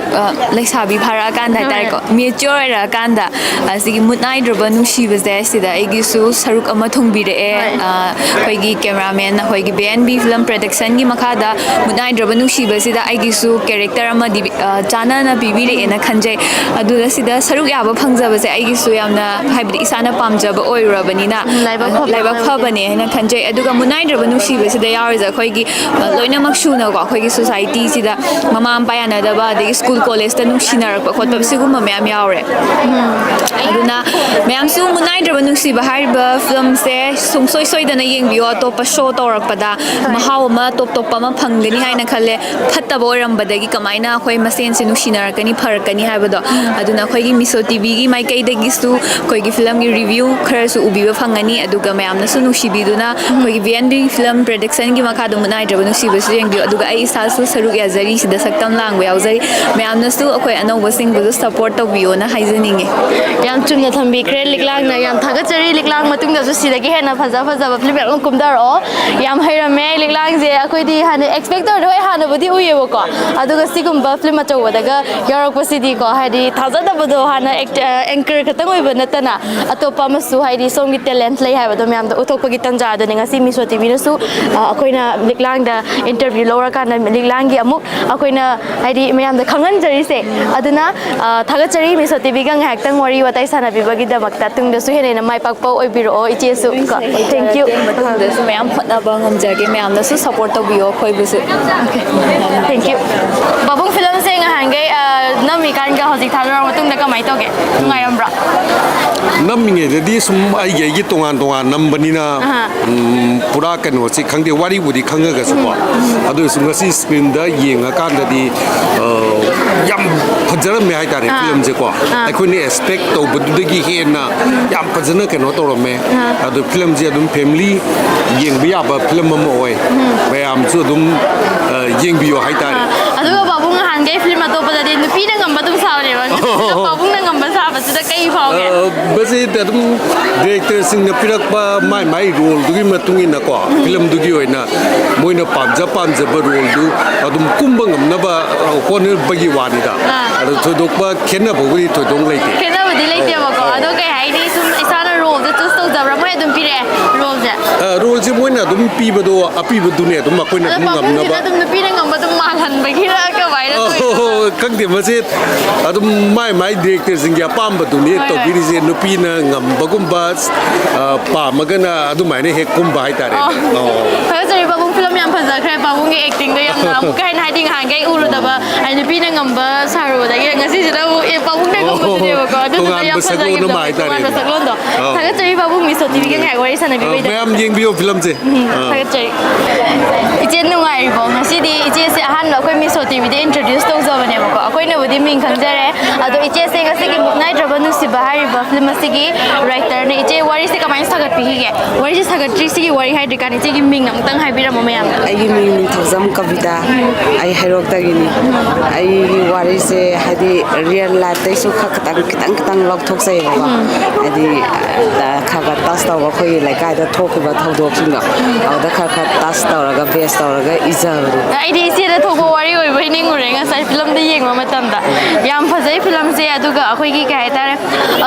ai re yang nungsi bai tare akhoi na ha moi rubagi ama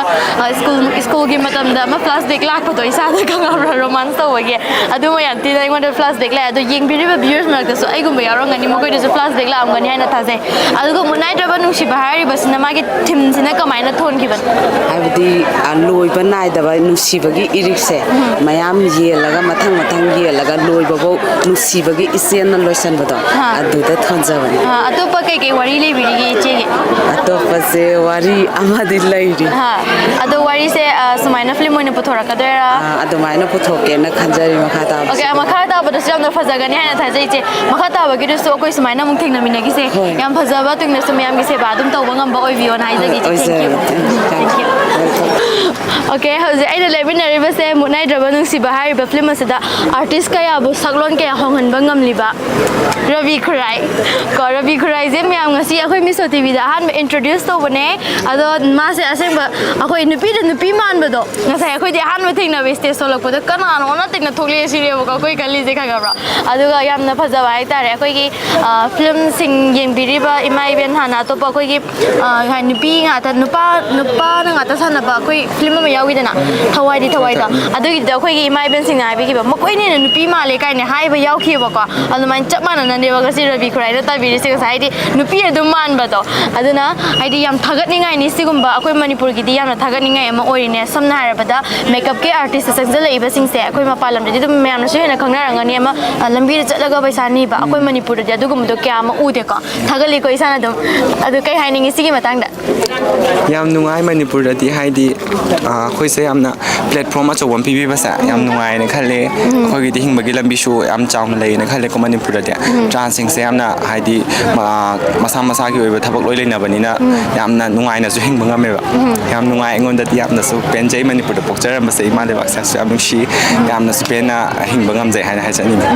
yam phajana ba khum su bi re aina lu na hang jan mane ma ja hang kan ha be lu na hang jan mane dum lai na kum tore kum ba re ko daga sa pa ka to khale ai tu am na hai di wangang ba sa khongang de ba stage kum ba su ngang de ba aduna yam pa khale do khang de am nungai ke pa ka ke to roi ko ai ra da chikke ja ai ja roi hagi ta wani da tung de su si gum ba film ma cho cho ba project mayam gi atu makeup artist oira ga hai di mayam na sakhang ba artist mo oi bi ro mayam gi seba dum tung koina dum to ngam ba so oi bi ro Mr TV da ngasi sombu akoi na introduce to bagi tanja phangjaba amadi Mr TV gi viewers mayam su akoi gi Rabi Khurai ahan ba uba phangjaba gi da makta su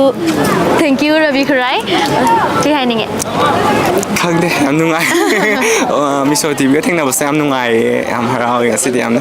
okay ang ba answer pha jaba ju pitore yam thaga chari akoi na wari ngak tang sana je hai ba kan harau ya bi berak bai da makta thank you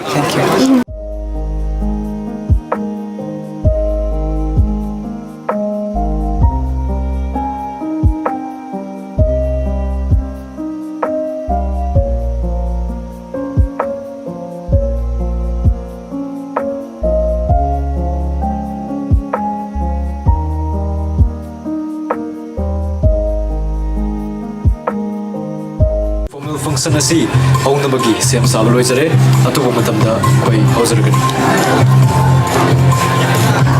mamangda saryambung Madam Sija amadi Leichel mai pang na putok krabatung da ngasi October gi tarik 3 English ngani kun manga leba puk punumit yai faraba pung famas maktada BNB production studio na Miral production studio and Abros entertainment ko kusam na dana Manipuri feature film gi pukai da ngasi ano we kaun hang da riba and kavita na putok pa Aditya Cage na direction pidiba film Mutnaidraba Nungshiba Hanba film asigi premier gi nomination maktada link bilukliba kwai pumna mukpu yayu bilitan temna ikokno na ikai komna bochari loina na tentak performance gi session asi hozuna bagi aya badu pumna mukti gi lozari akoina aizaru bada chillaba matam kaya kai topitana harau link bilukliba ngasigi dais selection bigadori dignitary sing matam lenkat bilung namna lukchari bada chief guest ki perform lang selection bigadori ba kai komna zari bo oza tokchom radhesyam singh honorable MLA Hairok Assembly constituency so lenkat bilukani one of today's guest of honor, Ikai Kumnazari Boza, Takelumbam Nungshi Singh, Hairok Zilla Parisa, Boza Nekapilkani. Next, may I invite our other guest of jury, respected Ilambam Kunjeswar Singh, member of Hairok Patri Gram Panchayat, Boza Nekapilkani. Hairok Higher Secondary School, Boza Nekapilkani. Mathang Kosan Jage, guest of honor from Langdaling Simpikani, respected H. Tombi Singh, Line Department Head, Ozaling Simpikani. It is our privilege to have you all here with us. Kindly take your seats. Ikai Kumnazariba, Dignitary Singh from Langdaling Simpikani.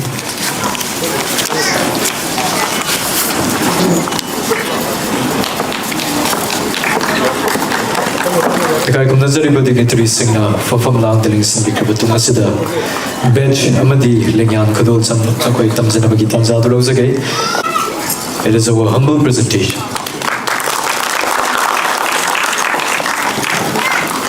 Nasigi chief guest production ki mai kai lagi samna bukadol asi tamzari bench amadi lengyan nasigi guest of honor kadol tamzari.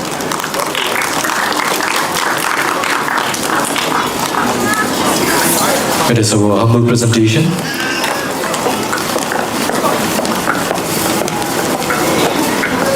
Ngasigi guest of honor in election biri boza da hozik bedje madiling yan kodol tumsari.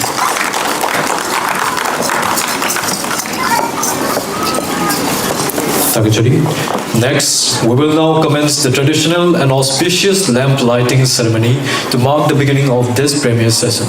Thus, the Langston Biliboza sing the premier session asigi Yai Famango Gimasak Wedaba Mairasi Chukat Pinapa request Tozari, film asigi producer Amadi director Zu Maira Chukat Pesati Yaubigani, Lenka Pirkani.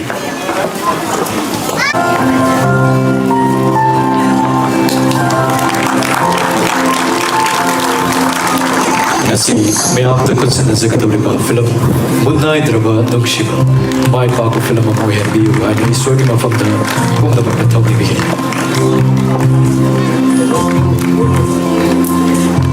ngasigi respected dignitaries ngaina maida sa chukar bili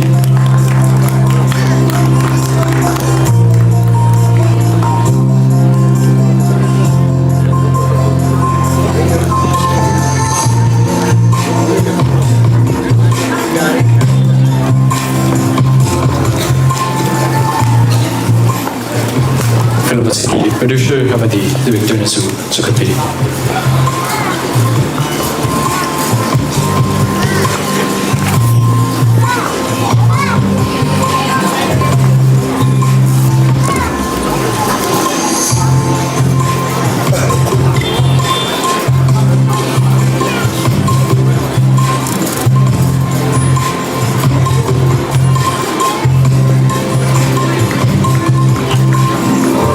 Si mayam da kusana zakaduriba film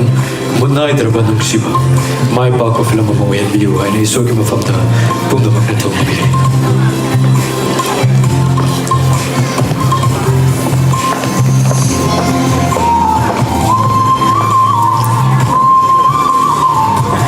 takachari fafulan da sini matanda Puna Makpu Tarano Oksaba Madi Director Gi Oiba Warul Tambiranaba Film Asigi Director Yamba Aditya Komdra Kosanjage Film Asigi Director Aditya Komdra Next Birakani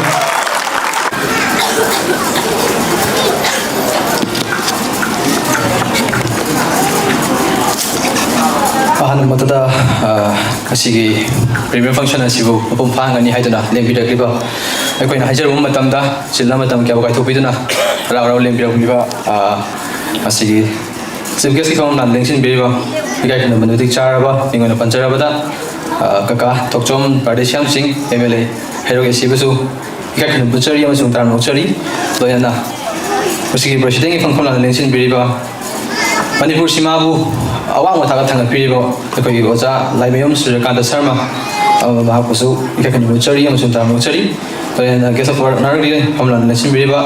takhelambam nungsi sing hairo jila parishad ilambam punjesor sing member of hairo patri gram panchayat tokchom nimai sing principal hairo higher secondary school high tombi sing line department hairo makoi gusu ikakan muchari amasung tara muchari to yana ngasi film asibu hen mai pa hangani haidana lembira kliba media gi chinaw sing hamadi artist sing upuni thaba pigani haidana lembira kliba asigi audience sing awasung asigi film asibu oina wana bada yamna chawna thodang lobiriba casting crew sing musu production team mai kai degi ni kong film jadi masung tara mochari matam si yam lai tabani na film su ka ka bani na yam chanang anjar rege Mutnaidraba Nungshiba hayo film asi January shai plan taraga number hokiba film mani Nama matam awan mai kaya amat tenagi betul nabi masih awal kaya tenga tar su maduai na mayam pun awam ini tunan awan mai shau kami tunan nama kita betul maram mereka ngasih mayam angda film masih kena pudol tamang jauh dari bani aduh kaya film su mayam ni biraga kamai tahu ya bagi tongan pemahau orang brand jaga nahan lagi lebih mongda adem tahu ibra habi lagi macam tu adem masuk mayam adem orang bigani dan film masih nama matam da kaya sudah yaujari ba Minggu Punjab da senior artist sing waza vidya jari da idi akaratan hoi main session kya ambi bire wanda mai session lo jaraga aisu film masih namba matam da kya amating mai jaki aduna makoi su sauraba thodam yaujari yawi aina film si puthokpa ngamna bakanda sam matam da aduna mayamna film masih fazai na trana fazade have war already ai going thamjara ge aduna mayamna dum yang khangbirani haga si wa hiji te tak thamjara masijara ge thank you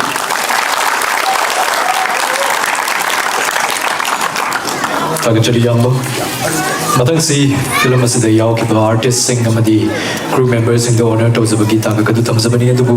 ꯑꯥꯔꯇꯤꯁꯁꯤꯡ ꯈꯔ ꯑꯩꯈꯣꯏ ꯍꯧꯖꯤꯛ ꯂꯝꯕꯦꯜꯗ ꯂꯩꯔꯤ ꯍꯥꯏꯕꯒꯤ ꯄꯥꯎ ꯄꯤꯕꯤꯔꯛꯂꯤ ꯗꯥꯏꯁꯇ ꯂꯦꯡꯁꯤꯟꯕꯤꯔꯤꯕ ꯑꯣꯖꯥꯁꯤꯡꯒꯤ ꯇꯦꯟꯇꯛ ꯇꯦꯟꯇꯛꯄ ꯋꯥꯔꯣꯜꯁꯤꯡ ꯍꯥꯟꯅ ꯊꯝꯕꯤꯅꯕ ꯅꯣꯔꯛꯆꯔꯤ ꯐꯣꯔꯃꯦꯜꯒꯤ session ꯑꯁꯤ ꯑꯩꯈꯣꯏ ꯌꯥꯝꯅ ꯃꯇꯝ ꯌꯥꯝ ꯁꯥꯡꯅ ꯂꯧꯖꯔꯣꯏ ꯃꯌꯥꯝꯅ ꯈꯧꯔꯥꯡꯕꯤꯔꯤꯕꯁꯤ ꯐꯤꯂꯝꯅꯤ ꯍꯥꯏꯕꯁꯤ ꯑꯩꯈꯣꯏ ꯈꯪꯖꯩ ꯑꯩꯈꯣꯏꯒꯤ ꯒꯦꯁꯠ ꯑꯣꯐ ꯑꯣꯅꯔ ꯑꯣꯏꯅ ꯂꯦꯡꯁꯤꯟꯕꯤꯔꯤꯕ ꯑꯣꯖꯥꯁꯤꯡꯒꯩꯁꯨ ꯑꯩꯈꯣꯏ ꯃꯇꯝ ꯂꯩꯁꯤꯜꯂꯛꯇꯕꯅ ꯃꯔꯝ ꯑꯣꯏꯔꯒ ꯑꯩꯈꯣꯏ ꯊꯝꯕꯤꯔꯔꯣꯏ ꯍꯥꯏꯅ ꯑꯩꯈꯣꯏ ꯇꯥꯛꯄꯤꯔꯛꯂꯤ ꯑꯗꯨꯅ ꯑꯍꯥꯟꯕꯗ ꯉꯁꯤꯒꯤ ꯂꯩꯕꯥꯛꯀꯤ ꯑꯣꯏꯕ ꯊꯧꯒꯥꯏ ꯀꯌꯥ ꯄꯨꯕꯤꯔꯤꯕ ꯃꯅꯤꯄꯨꯔ ꯏꯃꯥꯒꯤ ꯇꯥꯡꯂꯕ ꯃꯄꯥꯔꯤ ꯉꯁꯤꯒꯤ ꯆꯤꯐ ꯒꯦꯁꯠꯀꯤ ꯃꯐꯝ ꯂꯥꯡꯗ ꯂꯦꯡꯁꯤꯟꯕꯤꯔꯤꯕ ꯏꯀꯥꯏ ꯈꯨꯝꯅꯖꯔꯤꯕ ꯑꯣꯖꯥ ꯊꯣꯛꯆꯣꯝ ꯔꯥꯙꯦꯁ꯭ꯌꯥꯝ ꯁꯤꯡ ꯑꯣꯅꯔꯦꯕꯜ MLA ꯍꯩꯔꯣꯛ ꯑꯦꯁꯦꯝꯕ꯭ꯂꯤ ꯀꯟꯁꯇꯤꯇꯨꯌꯦꯟꯁꯤ ꯁꯔ ꯂꯦꯡꯈꯠꯄꯤꯔꯛꯀꯅꯤ ꯋꯥꯍꯩ 5-10 ꯇꯦꯟꯇꯛꯅ ꯊꯝꯕꯤꯔꯛꯀꯅꯤ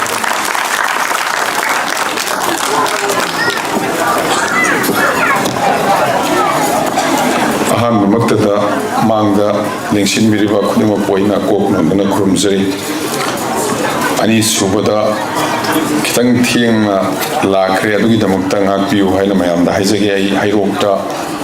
aruwa function ama yaujaramadagi mai hawbudu खितंग थेंगना hawbadagi lambi de lilong yorokri lilong ni swai bosi traffic ra heavy oibadi mayamnadi akoi politician oi politics ti yaw kangbusi oidabi yam ngange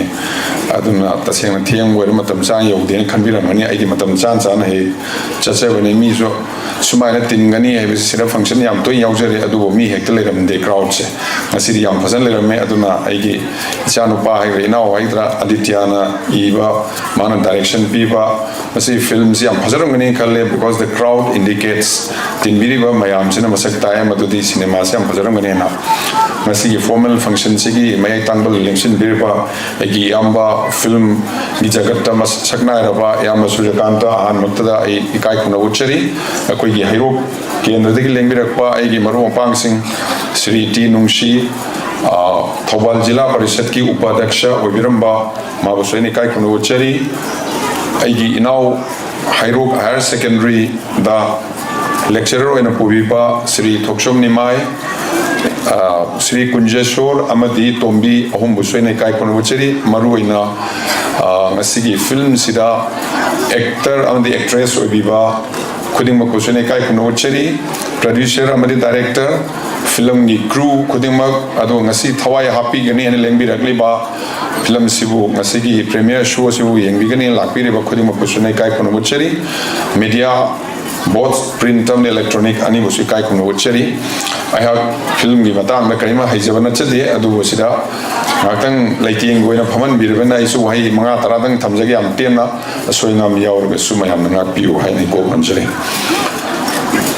film akoi tongan medium kaya ama akoi samaj leiriba problem leiriba adagi thoiba mayam sigi maram da naina boina medium ama da akoi message kya pi na drama cinema adagi lila wari liba sumai tongan lari ibal le film siso yam strong oiba amakan ba medium ama oina akoi gi samaj achum direction da puna apabaga phatabaga ani mangsi leimina kana afabana adum cinema kuding mayam yengbirangani yengmada cinema kuding makta afabaga phatabaga dum yorongani wari di loinaidraba nungshiba hai nungshiba je suloi loramda yai cinema du udrimna lapa dem khangde adugo masida afaba character maga phataba character ma group ani soi yorongani marakta kharaga mateng pangthok adu ayama matamda phataba sina dum naira naira aroibadi asumana dum hektil joy oyeba adu mayamna cinema khangde lila khangde yengbirakanda loina ma phawoi ninga phattaba tawraisi karigino se akoi yam ngai ba khoina ham taba su lila yeng matam da khoi phamin na yeng min se nak nak nungsiba sin yaro kanda khangau da pi ta gi ba do ren lila do adugi part tu loiraga mu masai actor ru sang ra ka de akoi masin yeng na di kai re kari kapuri no ha nungsira kap thoki ba adugi asemo poto tasengna koi thamoi da pura kan akoi samaj da asengba aphaba asumba da akoi chatpra haibisi so ai naina ba chumrai khaling asidi engio social media ra anybody thora ga chaining bangang ning wami gi personal loiba por kainom soi gi biso thora ga chaiba lawba tawning mata tawgi adugi freedom leiraga akoi samaj sing thana boina akoi masen khana bagi sigma tanja sa sigma film am pothoro pasi suksoi soi dana phajaba message ama pirang mani haina kanjai isang haijroi mayam da haijening madi akoi durga puja latni adegi akoi Dasira gaina nu sapa kangmuna tawri akoi panthoi lali si tawri meyam si aina nan si like macham pasa matamda dusera ai si kari noin thijeba masi aphabana phatabu joy tawbagi madugi kumei ni hai si Ramayana Ravan si power shakti leba padigi ishor khuding ki lai khuding power pai ma loina leba gyan suma gyani gyan leba adu yam power pai adu yam lai me am bor me am si lai nu pa se isam chamba ram ko nu pa ma luishin gi adu luishin bagi mai tha ba se moina koi ram lila ina asum central india dati asi dusera no misra Ravan ni murti si chaw na saraga mai ji garang garang he tha ya moi Other Ravan may salak and a man hung near my amda. May sana sana. No me am neighbor may tari say, no you marata ram sikanam and hung him. Highway after the Tari wa miso apavana pata wa tari ne odu yaw rebela dole yuma yam zo apavadi ma yaw diba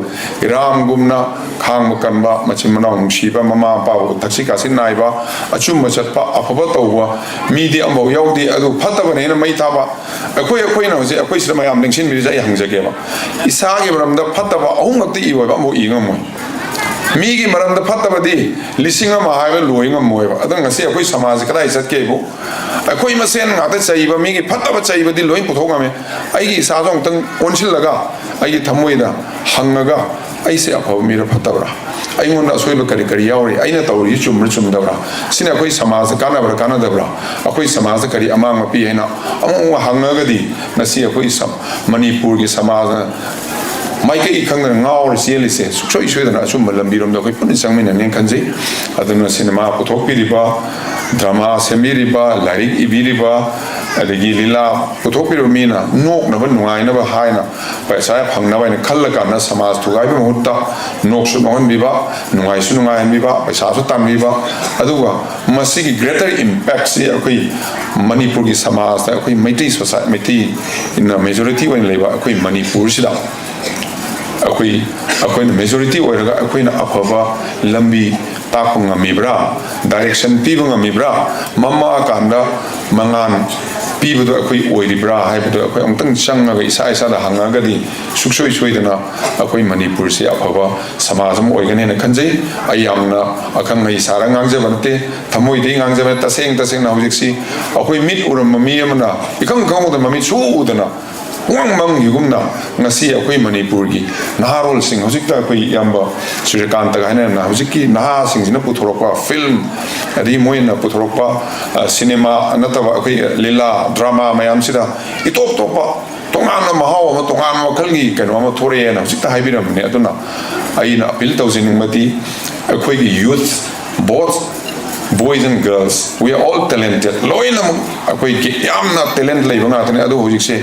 operation tawraga mitsi pura mamma kai mu da gumna akoi na phatabadigi angang sing loina mang leire akoi da sajokra pbo akoi aranba politician oiba leader ne leiriba akoi phataba akoi thorei ba kangu sida aran thabak tawro kholakpada khara chum thopi raga takpi raga chaina bana tawa launa bana tawa adu mamna ba yum mai tha se phur se chaira sa na se bana tawa akhaba khara takpi raga akoi punna Manipur si afaba samajam oin se aduga sumaina akoi hall na phamaga cinema ga yengo phangak tabasi akoi angang sing si garden ni chachaba lila ama free oina akoi khungang de lila am tawgi cinema am ka kai kan irang phate ka pa yaroi haina si abo phangde aduna professional oiba kangbu so sida isai sakchaba kangbu crew keno choreograph to kangbu ri isai keno pung tin ba kangbu acting to kangbu moi hingjera ma kangbu do loina khumyam chang na hatuk min raga do loi simin na do reba do wai khare se ajaraga ngasigi cinema se yam ano bo ngasai haibi gi do adu cinema gi leikonda yam phajaba ano bo leiranga oina Manipur gi film gi feature film gi kenoda leikon la sarpo edition wa hena haijaraga mayam puno ko kan akurim jere thank you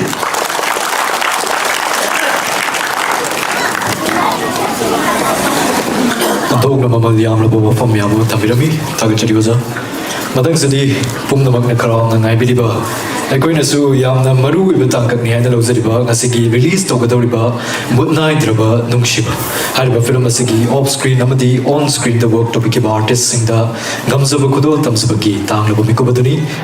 ꯇꯣꯞ ꯇꯣꯞꯅ ꯑꯩꯈꯣꯏ ꯈꯨꯠꯁꯤꯟꯅꯖꯕꯒꯤ ꯇꯥꯟꯖꯥ ꯑꯗꯨꯃꯗꯤ ꯐꯪꯖꯗ꯭ꯔꯦ ꯃꯔꯝꯗꯤ ꯃꯊꯪꯒꯤ ꯁꯣꯁꯨ ꯂꯩꯔꯤꯕꯅꯤꯅ ꯃꯇꯝꯁꯤ ꯌꯥꯝ ꯐꯪꯖꯗꯕꯅꯅꯤ ꯋꯥꯔꯧꯕꯤꯔꯣꯏ ꯄꯨꯟꯅ ꯑꯗꯨꯝ ꯀꯧꯈꯠꯆꯔꯛꯀꯦ ꯈꯔ ꯈꯣꯡꯂꯩ ꯊꯨꯅ ꯂꯦꯡꯁꯤꯟꯕꯤꯔꯛꯀꯅꯤ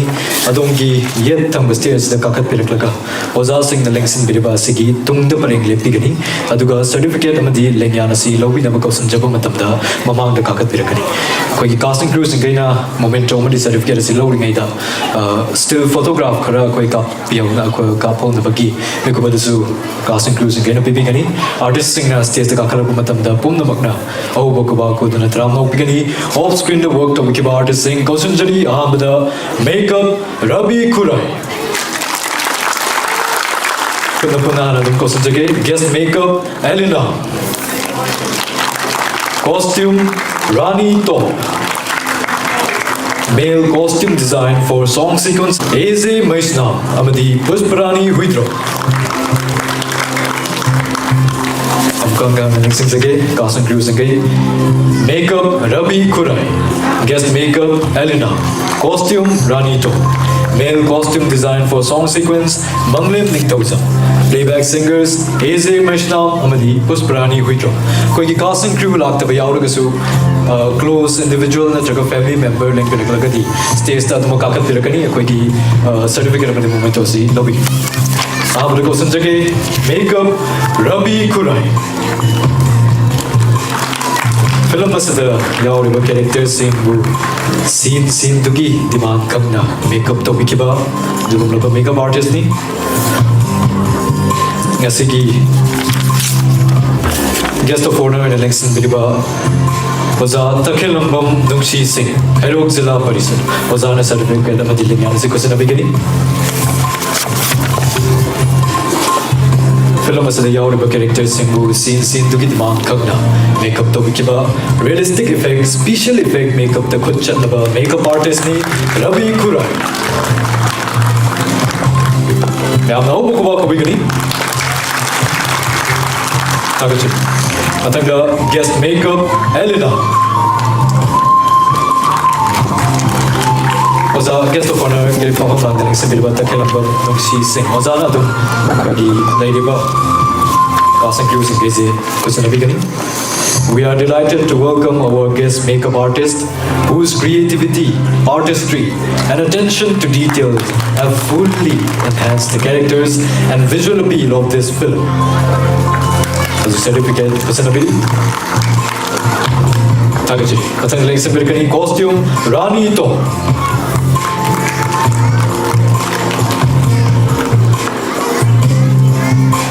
सीन की मतुंग इतना मफम मतम लेरम लिबस सेट लाइटिंग का चानना कैरेक्टर का यागी कॉस्ट्यूम अरेंजमेंट की तौदाम लोग भी मिसंगी कॉस्ट्यूम रानी तो तो सिंह गेस्ट ऑफ ऑनर वजाना सर्टिफिकेट अमदी लिंगान से क्वेश्चन अबिली या मौबु कुबा को बिगनी को आर्टिस्ट से बुकिंग होती है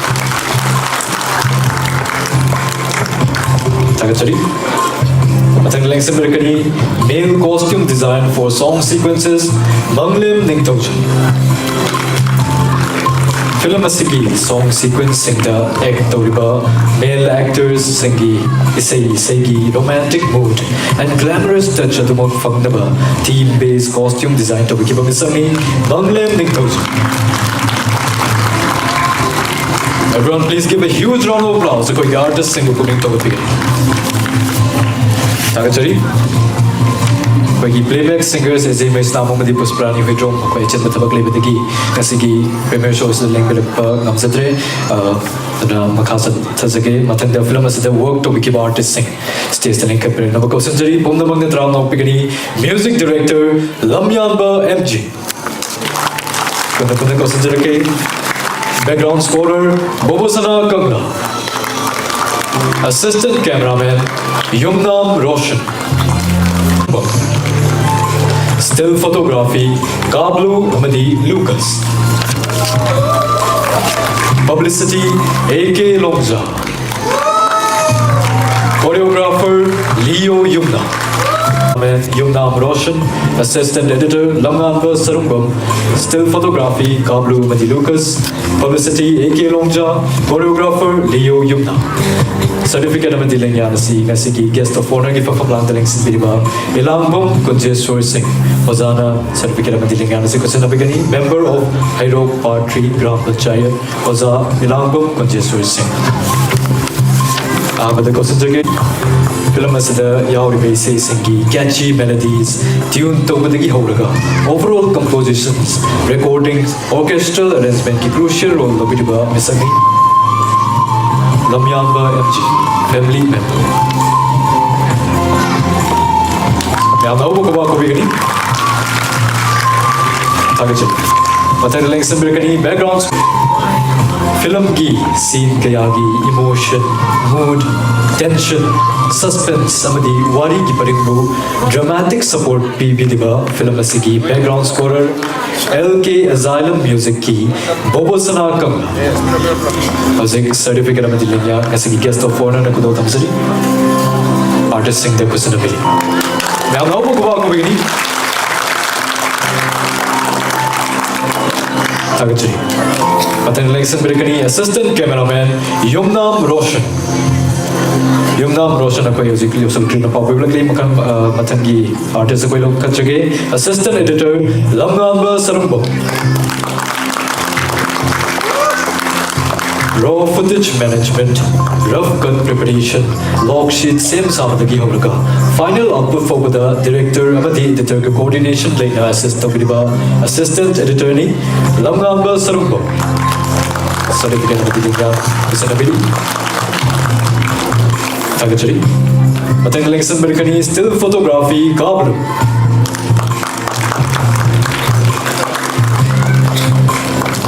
Scene kaya ki key moments poster semlak payaba documentation or payaba still frame kaya capture to keep up sangi film asigi still photography kablo azing certificate amadi sanabidi Matan lengan Birkani still photography Lucas behind the scene, dress key, makeup key, lighting key, set ki continuity key still captured to Bidiba, Madi, iconic image kaya lo Bidiba, Mioini, Lamasiki still photography, Lucas. Yama Ubukuba Kubini. Tagachari. Matan links Birkani, publicity, AK Longja.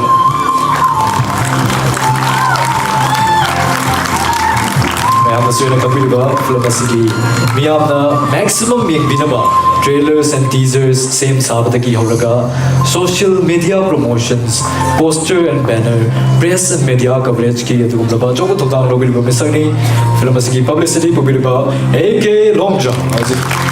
Lenga Namadi, Momentum, Sanabili, Yamabukuba Kubigani. Tagachari, Patan Linkson Birkani, choreographer Leo Yumna.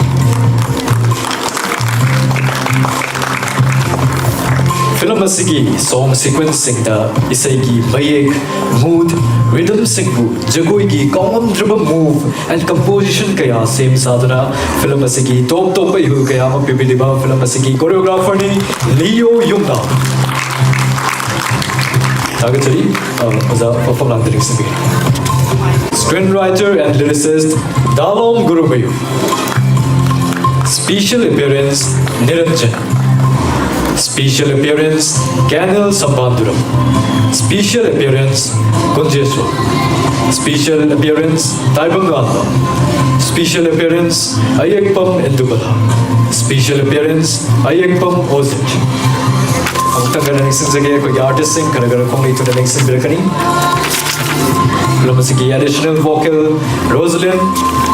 Screenwriter Ahmad ko isang sagay. Asigi additional vocal Rosalind. Rosalind Lagrin publicly, look at again. Screenwriter and lyricist Dalom Gurumayu. film asigi story, characters dialogues, scenes singi visual actions kaya bu nauna develop tokduna itok piriba abadi isai ki baye ki piriba film asigi screenwriter and lyricist Damom Gurumayu asigi guest of honor na certificate of the yan kusinabiri mayam na hobo kuba ko bigani apai artist sembo booking therapy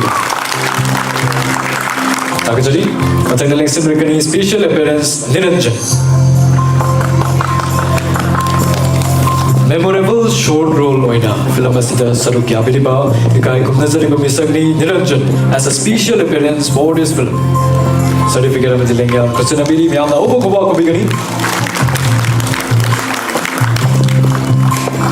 takajari matang leng special appearance oina job interview pada interviewer oina saruk yabikiba misagni oza kinseswa Ozi kasigi guest of honor na certificate of the legacy kusinabiri ya ko ki artist sing mo pagi toga begani ya na ko ba ko begani agachari matang leng simrekani special appearance taibunga exhibited in publicly special appearance Ayyapam Endubala special appearance oina koi Senjo by B property is soi the auction the oklo ke katala kibi wedding participant amagi sakapla kibi Ayyapam Endubala certificate of the lenga ngasigi guest of honor na kuchinabiri tagachari then the special appearance Ayyapam Ojin next and directly apagi special appearance Ayyapam Ojin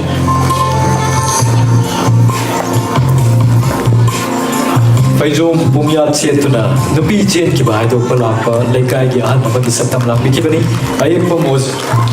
Certificate of the lenga kusinabiri yamna obo kuba ko bigani tagachari oza for black Matanga film as the work to become artist sings taste and Kosanjari, Kumnamakatala Pigani, special appearance, Herojic. Special appearance, baby, Ayyapam Nungsing Happy. Friend of Kishan Mamana Babagi Satam Lankiba, Mahesh. Sanagi Mamana Babagi Satam Lankiba, Charan. Film as a driver of Satam Lankiba, Tondonba. Film as a advocate of Satam Lankiba, K. Prem Kumar Sharma. Company manager of Satam Lankiba, Sanju. Congratulations to the artist again. Kasigi guest of honor, certificate of the Lingan Kusanabiri, Yama Obokova Bigani. Tagachari, company manager Sanju, Akwegi doctrine of publicity, was out for Landelings beginning. Matanga film as the work to heroine Mamana Biba Satam Lankibi, Likla. Heroine Aniki, Mamagi Satam Lankibi, Maimam Chatravali Devi. Heroine Aniki, Mapagi Satam Lankiba, Ratan Leitantam. Heroine Aniki, Maniki Satam Lankibi, Surbala Aribam. Hero Aniki Mapagi Satam Lankiba, Oza, Joy Vidya Ningtoza. Hero Aniki, Mapagi Satam Lankiba, Purneswari. Next Berkari. Amtanga sings again by artist sing. Heroine Mamana Biki Mapa, Ratan Leitantam. Heroine Aniki, Mani, Surbala Aribam. Hero Aniki Mapa, Oza, Joy Vidya Ningtoza. Hero Aniki Mama, Purneshwari. Ngasigi function president ki fakam lang daling sa Bilbao Oza, Sri Laimayum Surzakanta Sharma, legendary filmmaker. Ozana certificate of the Kanyana Sikosana Bigani. Amada Kosanjage, heroine ki Mamana Biki Saktam lang ki bi, Malem Gami. Film as the heroine Jete Soniki, Mamana bi, Toy Biki Saktam lang ki bi, artist ni Malem Gami. Ngasigi president na certificate of the Kanyana Sikosana Bigani.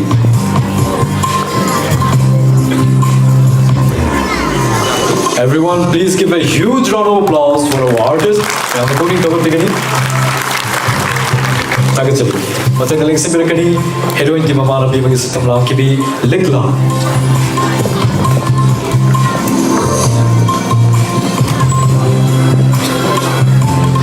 Banatiki, Yamna, Luna, Tinazabi, Mamanabi, Moina, Awanawai, Tinazadibi, Artisni, Likla. Was a corner to visiting as a function president. I'm the Obokubaku beginning of a artist single. Tagachari, Matanaling Simplicani, Heroine Aniki, Mamagi Saktam Lankibi, Baibam Chatrabali Devi.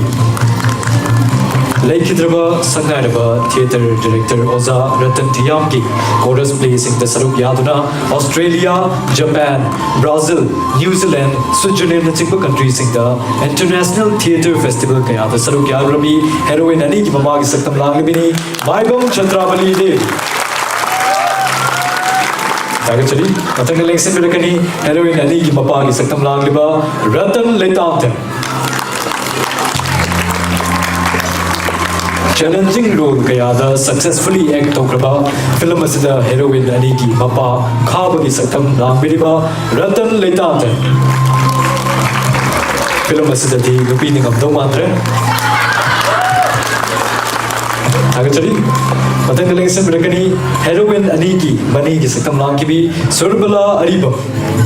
Surbala Aribam, selected upon publicly, but then Simplicani, Hero Aniki Papa, is a Tamam Kiba Oza, Joy Vidya Ningtoza.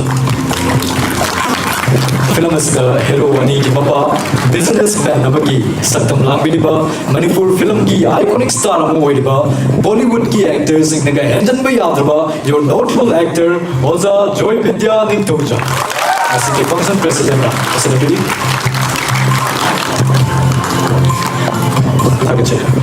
Matanaling Simplicani, Hero Aniki Mamagi Satam Lambikibi, Purneshwari.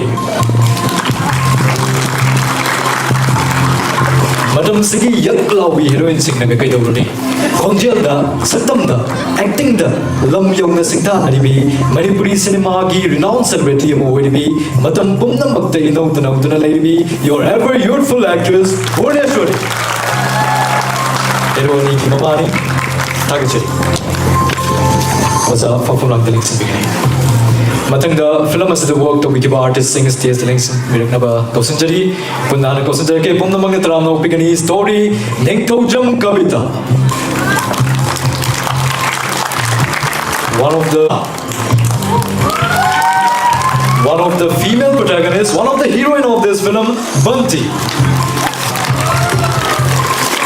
Simplicani, child artist, our little princess, Hiang Anbi Ningtemja. Matanaling Simplicani, one of the male protagonists, another hero of this film, Kishan. Simplicani. Matanaling Simplicani, one of the female protagonists, another heroine of this film, Jiteshwari. Simplicani, editor and cinematography, Albin Lajram. Associate Director of Subidiba, Simplicani, Matanaling Simplicani, Director of this film, Aditya Komdra. Matanga Kogi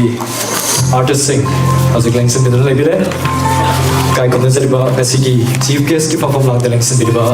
Baza Tokjom, Radesham Singh, Honorable MLA, Aero Assembly Constituents. Bazana certificate of the Yana Sikosana Bigani, Ahmada Kokanchage, story, Neng Tokjom Kavita.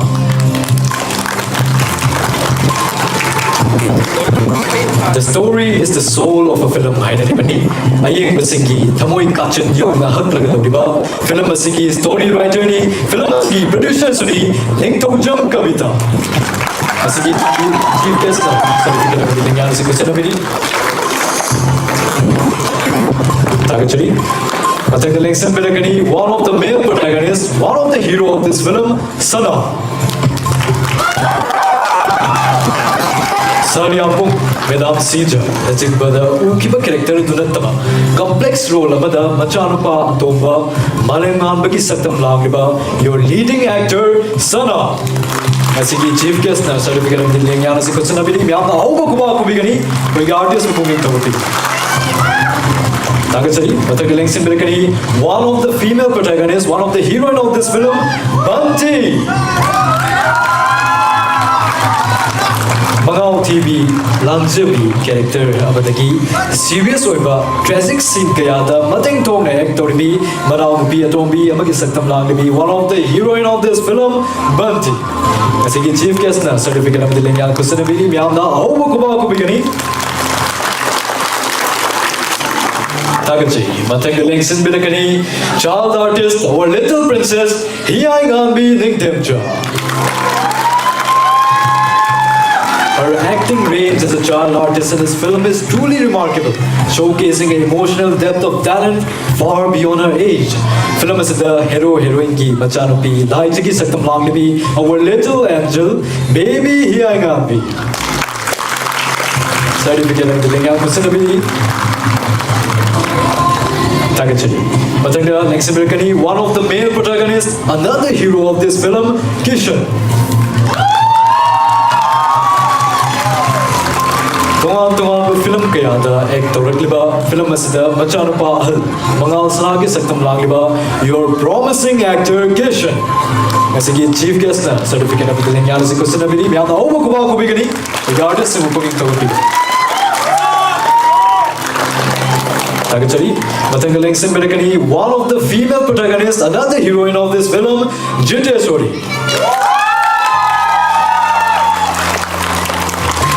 Yamna Ing Tapchabi, Highway in B, Machanupi Al, Laizagi Apopi, Mama Saktam Langlebi, another heroine of this film, Jiteshwari. Nasiki, chief guest, certificate of the Lingyang Kusanabi, Yam Omakuba Kubigani. Tagachari, Matanga Langston Birakani, editor and cinematographer and also an associate director of this film, Halbin Laishro. Masamakna, DOP Yamoina, Lorakpa raw footage Shingadu, tight katta, scene Kudimaki, speed, mood, rhythm kangna, visual transition Kayabu Kunchang Nasembiriba, editor, cinematographer and associate director of this film, Halbin Laishro. Agachari Matanga Langston Birakani, director of this film, Aditya Kondra. Miyamna Pabna Yengnariba, Aigi Ayamcha, Saryambung Nachimba web series Singamadi feature film Meram Sija, Lachel, successfully directs and Pikraba, your emerging director of this film Mutnaidraba Nungshiba, Aditya Kondra. Nasigi chief guest na, certificate of the Agachari, Matanga, additional vocal, Yayoiba Litatem, Aisamak, film as the property auction Yisimda, Yamba, Kanalgi, dubbing at Duaina Tosaki, production team Nungsibiduna, Aibasu, additional vocal key, certificate Pikani, Natam directly, Amutan Rosa, okay, ma'am.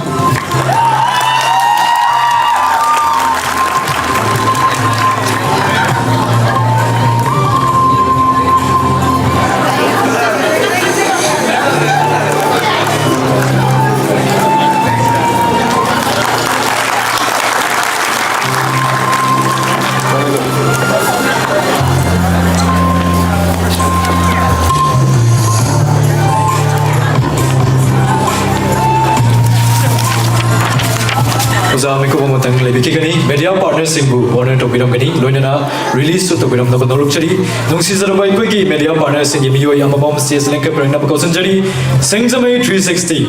Miso TV, and Art Film Manipur. Nungshiba media partners in Yamio Yamabom Kakoi, Siesta Karakara Kongri to the Langston Piranapaning Singzari, Film Mamadi, Babok, Aniki Marakta, E Pauki, Founder Tombu Wediba, coverage Pibidiba, live Tabidiba, Toine Kai Kumazariba Mio Sing Artani. Media partners Singzame 360, Miso TV, Amadi Art Film Manipur. Amadaling Simbrakani, Singzame 360 ki media partner ki Mio Yama. Simbrakani.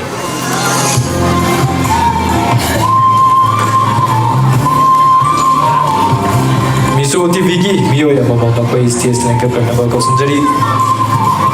Film Mamadi Babu Kaniki Marakta, E Pauki Fama Tongu, Vidiba, coverage Pibidiba, live Tabidiba, Toine Kai Nazariba Music Actani, Film Asigi, teaser and trailer Kaya, digital platforms in the post Vidiba, media partner ni Singzame 360. Was it a video? Yamaku Bigani media partner. Agachari Matangaling Similakani, Art Film Manipur ki Miyoyama. We appreciate your coordination with the film's publicity and PR team to ensure approvals prior to releasing sensitive content. Tagachari our film Manipur, Hazik Nasiki Chief Guest na certificate of Adilinga Nasikuchanabidi. Yamno Kubaku Bigani. Matang City film asi me the question about Tanza do Yorkle Kai Komazariba Nasiki Chief Guest ki perform Landaling Simirbo Zana film asi release to Bigani. Function President, Guest of Honor, Producer and Kavita, Director Yamba Aditya, Editor, Cinematographer and Associate Director Yamba Helminsu. Ako istias next Simbirkani.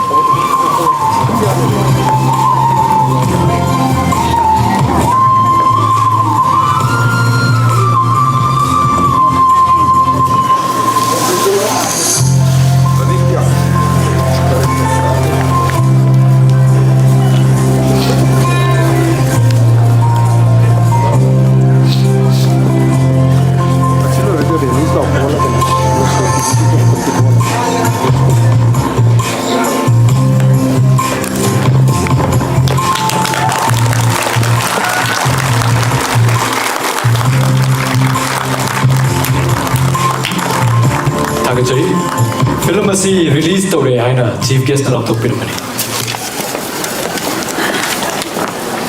na ngasai khorang na ngaina biriba Mutnaidraba Nungshiba haiba film atu release tawzare. Thank you.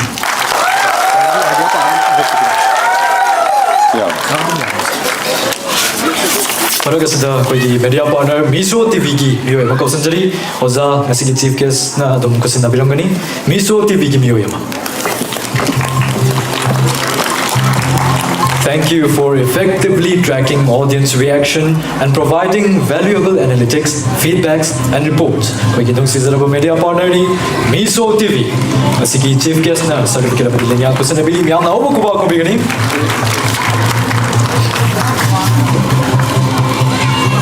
Tagachari. Kaza perform lang tani simbigani. Aikoigi Nungshiba off-screen, on-screen artists sing amadi crew members sing pumnamak auditorium manung sida adumak lebigani formal ki session asi loisalakpada dignitary sing punna group photo session ma ka na same sajari. Now as per the program president ki warol karadang thambilanaba kausanjari ngasigi kai kunjariba Sri Laimayum Sujikanta Sharma. Masi BNB film production ki miyam do khodol to kudriba Mutnaidraba Nungshiba chief guest amadi guest of honors ikai kono busari ai yam attention jarage bien bi film gi ngasi ngarang ji khare release tawi lechal lena tari manga da ma tawre mai pakwa film miyam da pam film oiki ado aina yam ngai jari bidi auditia amasung magi tim mai bata masi amna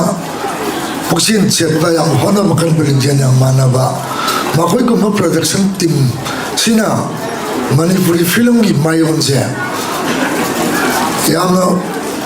100% haibadi yade ni gi lai aji tamngam de makoi hona be am khalle songso soidana step by step makoi Manipuri mingse Nomo gi awa matangda pokla kani hai basi moi gi advisor singsu phai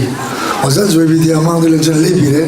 oza joy vidya advisor mang na tsu advisor gun mani adoga khoi gi dalom Krishna Kumar lyricist adoga screenplay writer oi biriba mayam jine yom ma se mangang sini makoi mayam na hoda se duki mati buri nuksi akoi ne film har pum tam da sum support phang de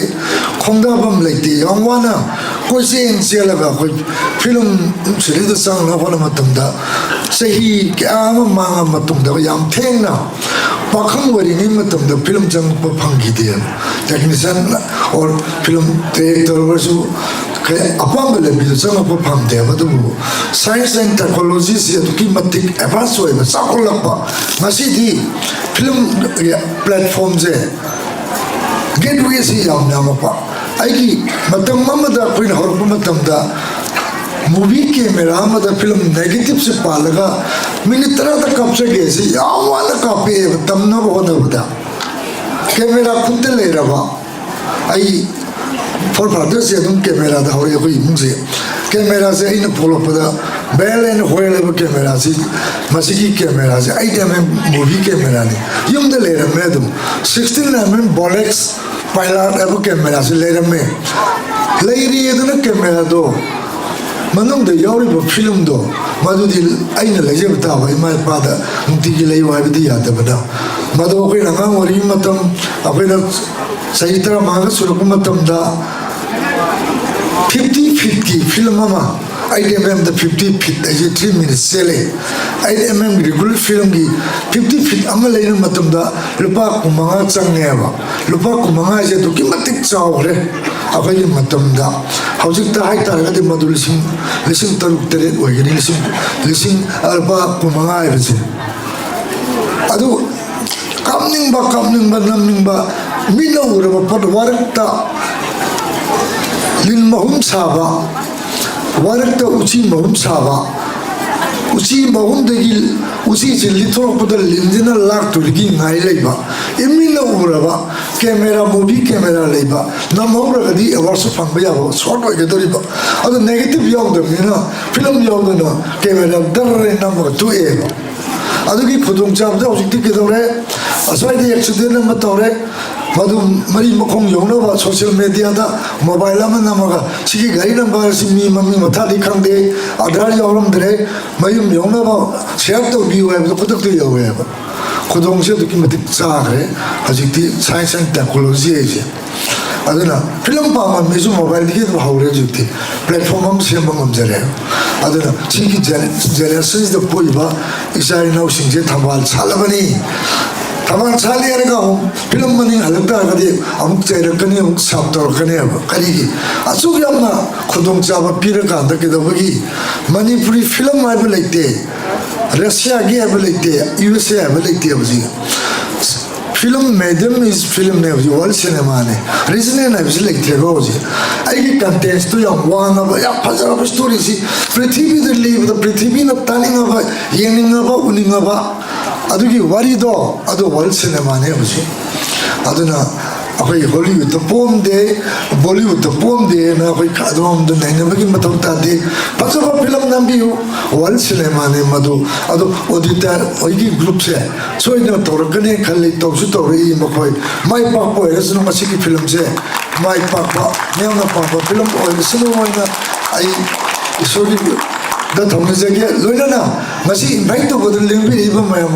hall ji full हुई से invite तो सुनाई बिगिनो ticket सुका का खर ये बगी है बिसुले सी आ रहे क्या नहीं जल्दी thank you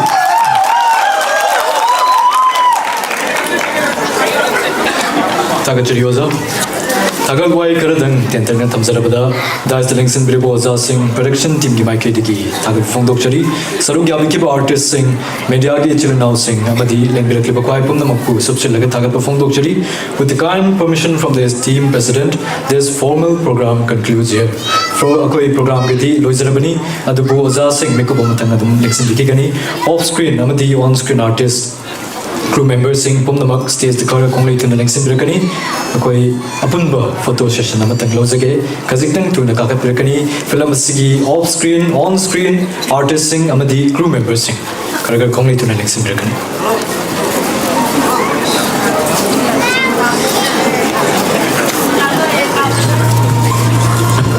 film asi kaapa hawrage na pause bibirkle adubu film asigi video natraga koi reel na chimba social media da thagat platform na bai tuna next series parobilo film asigi cast and crew sing music neka directly stage da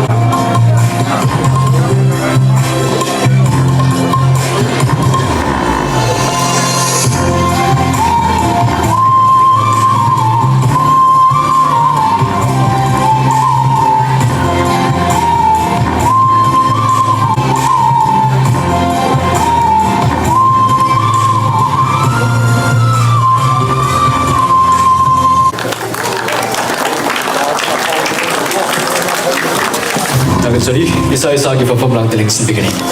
ꯑꯣꯖꯥꯁꯤꯡ ꯃꯈꯥ ꯐꯝꯐꯝ ꯂꯥꯡꯇꯦꯂꯤꯡ ꯇꯝꯕꯤꯔꯒ film ꯑꯁꯤ ꯂꯣꯏꯕ ꯐꯥꯎꯕ ꯃꯇꯦꯡ ꯇꯥꯕꯤꯒꯅꯤ ꯁ꯭ꯇꯦꯖꯀꯤ set ꯑꯁꯤ ꯂꯧꯊꯣꯛꯆꯅꯕ ꯑꯩꯈꯣꯏ minute ꯑꯃꯅꯤꯗꯪꯒꯤ ꯃꯇꯝ ꯂꯧꯖꯒꯦ ꯄꯨꯝꯅꯃꯛꯄꯨ ꯌꯥꯏꯐꯕ ꯂꯩꯇꯥꯟ ꯇꯦꯝꯅ ꯑꯃꯨꯛ ꯍꯟꯅ ꯈꯨꯔꯨꯝꯖꯔꯤ ꯍꯧꯖꯤꯛ ꯂꯧꯕꯤꯔꯁꯤ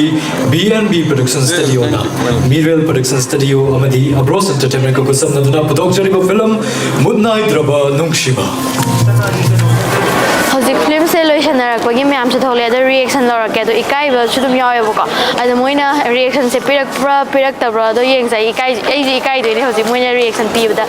ꯐꯖꯅ ꯑꯩꯅ ꯂꯧꯕꯗ ꯌꯦꯡꯁꯤꯜꯂꯛꯇ꯭ꯔꯗꯤꯀꯣ ꯑꯣꯀꯦ ꯍꯥꯏꯗ ꯂꯥꯛꯑꯣ ꯐꯤꯂꯝ ꯅꯨꯡꯉꯥꯏꯔꯣꯗ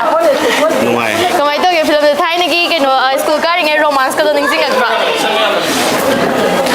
ꯑꯗꯨ ꯍꯣꯏ ꯅꯤꯡꯁꯤꯡꯉꯦ ꯑꯗꯨꯃꯥꯏꯅ ꯀ꯭ꯂꯥꯁ ꯑꯃꯨꯛ ꯀꯥꯅꯤꯡꯕ ꯀ꯭ꯂꯥꯁ ꯑꯃꯨꯛ ꯀꯥꯅꯤꯡꯉꯦꯕ ꯑꯗꯣ ꯍꯧꯖꯤꯛ ꯍꯥꯏꯗꯤ ꯍꯧꯖꯤꯛꯁꯦ ꯀꯃꯥꯏ ꯇꯧꯔꯤꯒꯦ ꯔꯒꯥꯎꯗꯤ ꯈꯥꯎꯗ꯭ꯔꯣ ꯍꯧꯖꯤꯛꯁꯦ ꯔꯒꯥꯎ ꯈꯥꯎꯗꯕ ꯃꯇꯝꯗ ꯈꯥꯎꯗꯦ ꯈꯥꯎꯗꯦ ꯑꯗꯣ ꯐꯤꯂꯝꯁꯦ ꯉꯁꯥꯏꯒꯤ ꯀꯣꯂꯦꯖ ꯁ꯭ꯀꯨꯜ ꯃꯇꯝꯅꯦꯕꯀോ ꯑꯗꯣ ꯗꯗꯥꯒꯤ ꯄꯨꯟꯁꯤꯗ ꯑꯗꯨꯒꯨꯝꯕ ꯃꯇꯦꯛ ꯌꯥꯎꯔꯝꯒꯅꯤ ꯊꯥꯖꯩ ꯌꯥꯎꯔꯛꯄ꯭ꯔꯥ ꯋꯥꯔꯤ ꯃꯇꯦꯛ ꯑꯃꯇꯪ ꯂꯤꯕꯤꯔꯛꯑꯣ ꯍꯥꯏꯗꯤ ꯊꯦꯡꯅꯈꯤꯕ ꯌꯥꯝ ꯅꯨꯡꯉꯥꯏꯈꯤꯕ ꯃꯤꯀꯨꯞ ꯑꯗꯨꯃꯥꯏꯅ ꯃꯥꯟꯅꯕꯒ ꯌꯥꯎꯕ꯭ꯔꯥ ꯑꯗꯨꯃꯛꯇꯤ ꯌꯥꯝꯅ ꯀꯩꯅꯣ ꯇꯧꯗ꯭ꯔꯦ ꯑꯗꯨꯒ ꯍꯣꯏ ꯑꯗꯨꯃꯥꯏꯅ ꯃꯣꯏ ꯃꯤꯑꯣꯏ ꯈꯨꯗꯤꯡꯃꯛ ꯂꯣꯏ ꯌꯥꯎꯕ ꯉꯥꯛꯇꯅꯦ ꯐ꯭ꯂꯥꯁꯕꯦꯛ ꯂꯥꯛꯑꯦꯕ ꯉꯁꯥꯏꯒꯤ ꯐꯤꯂꯝꯗꯨꯗꯀꯣ ꯍꯣꯏ ꯊꯦꯡꯀ꯭ꯌꯨ ꯌꯥꯔꯦ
audience loge la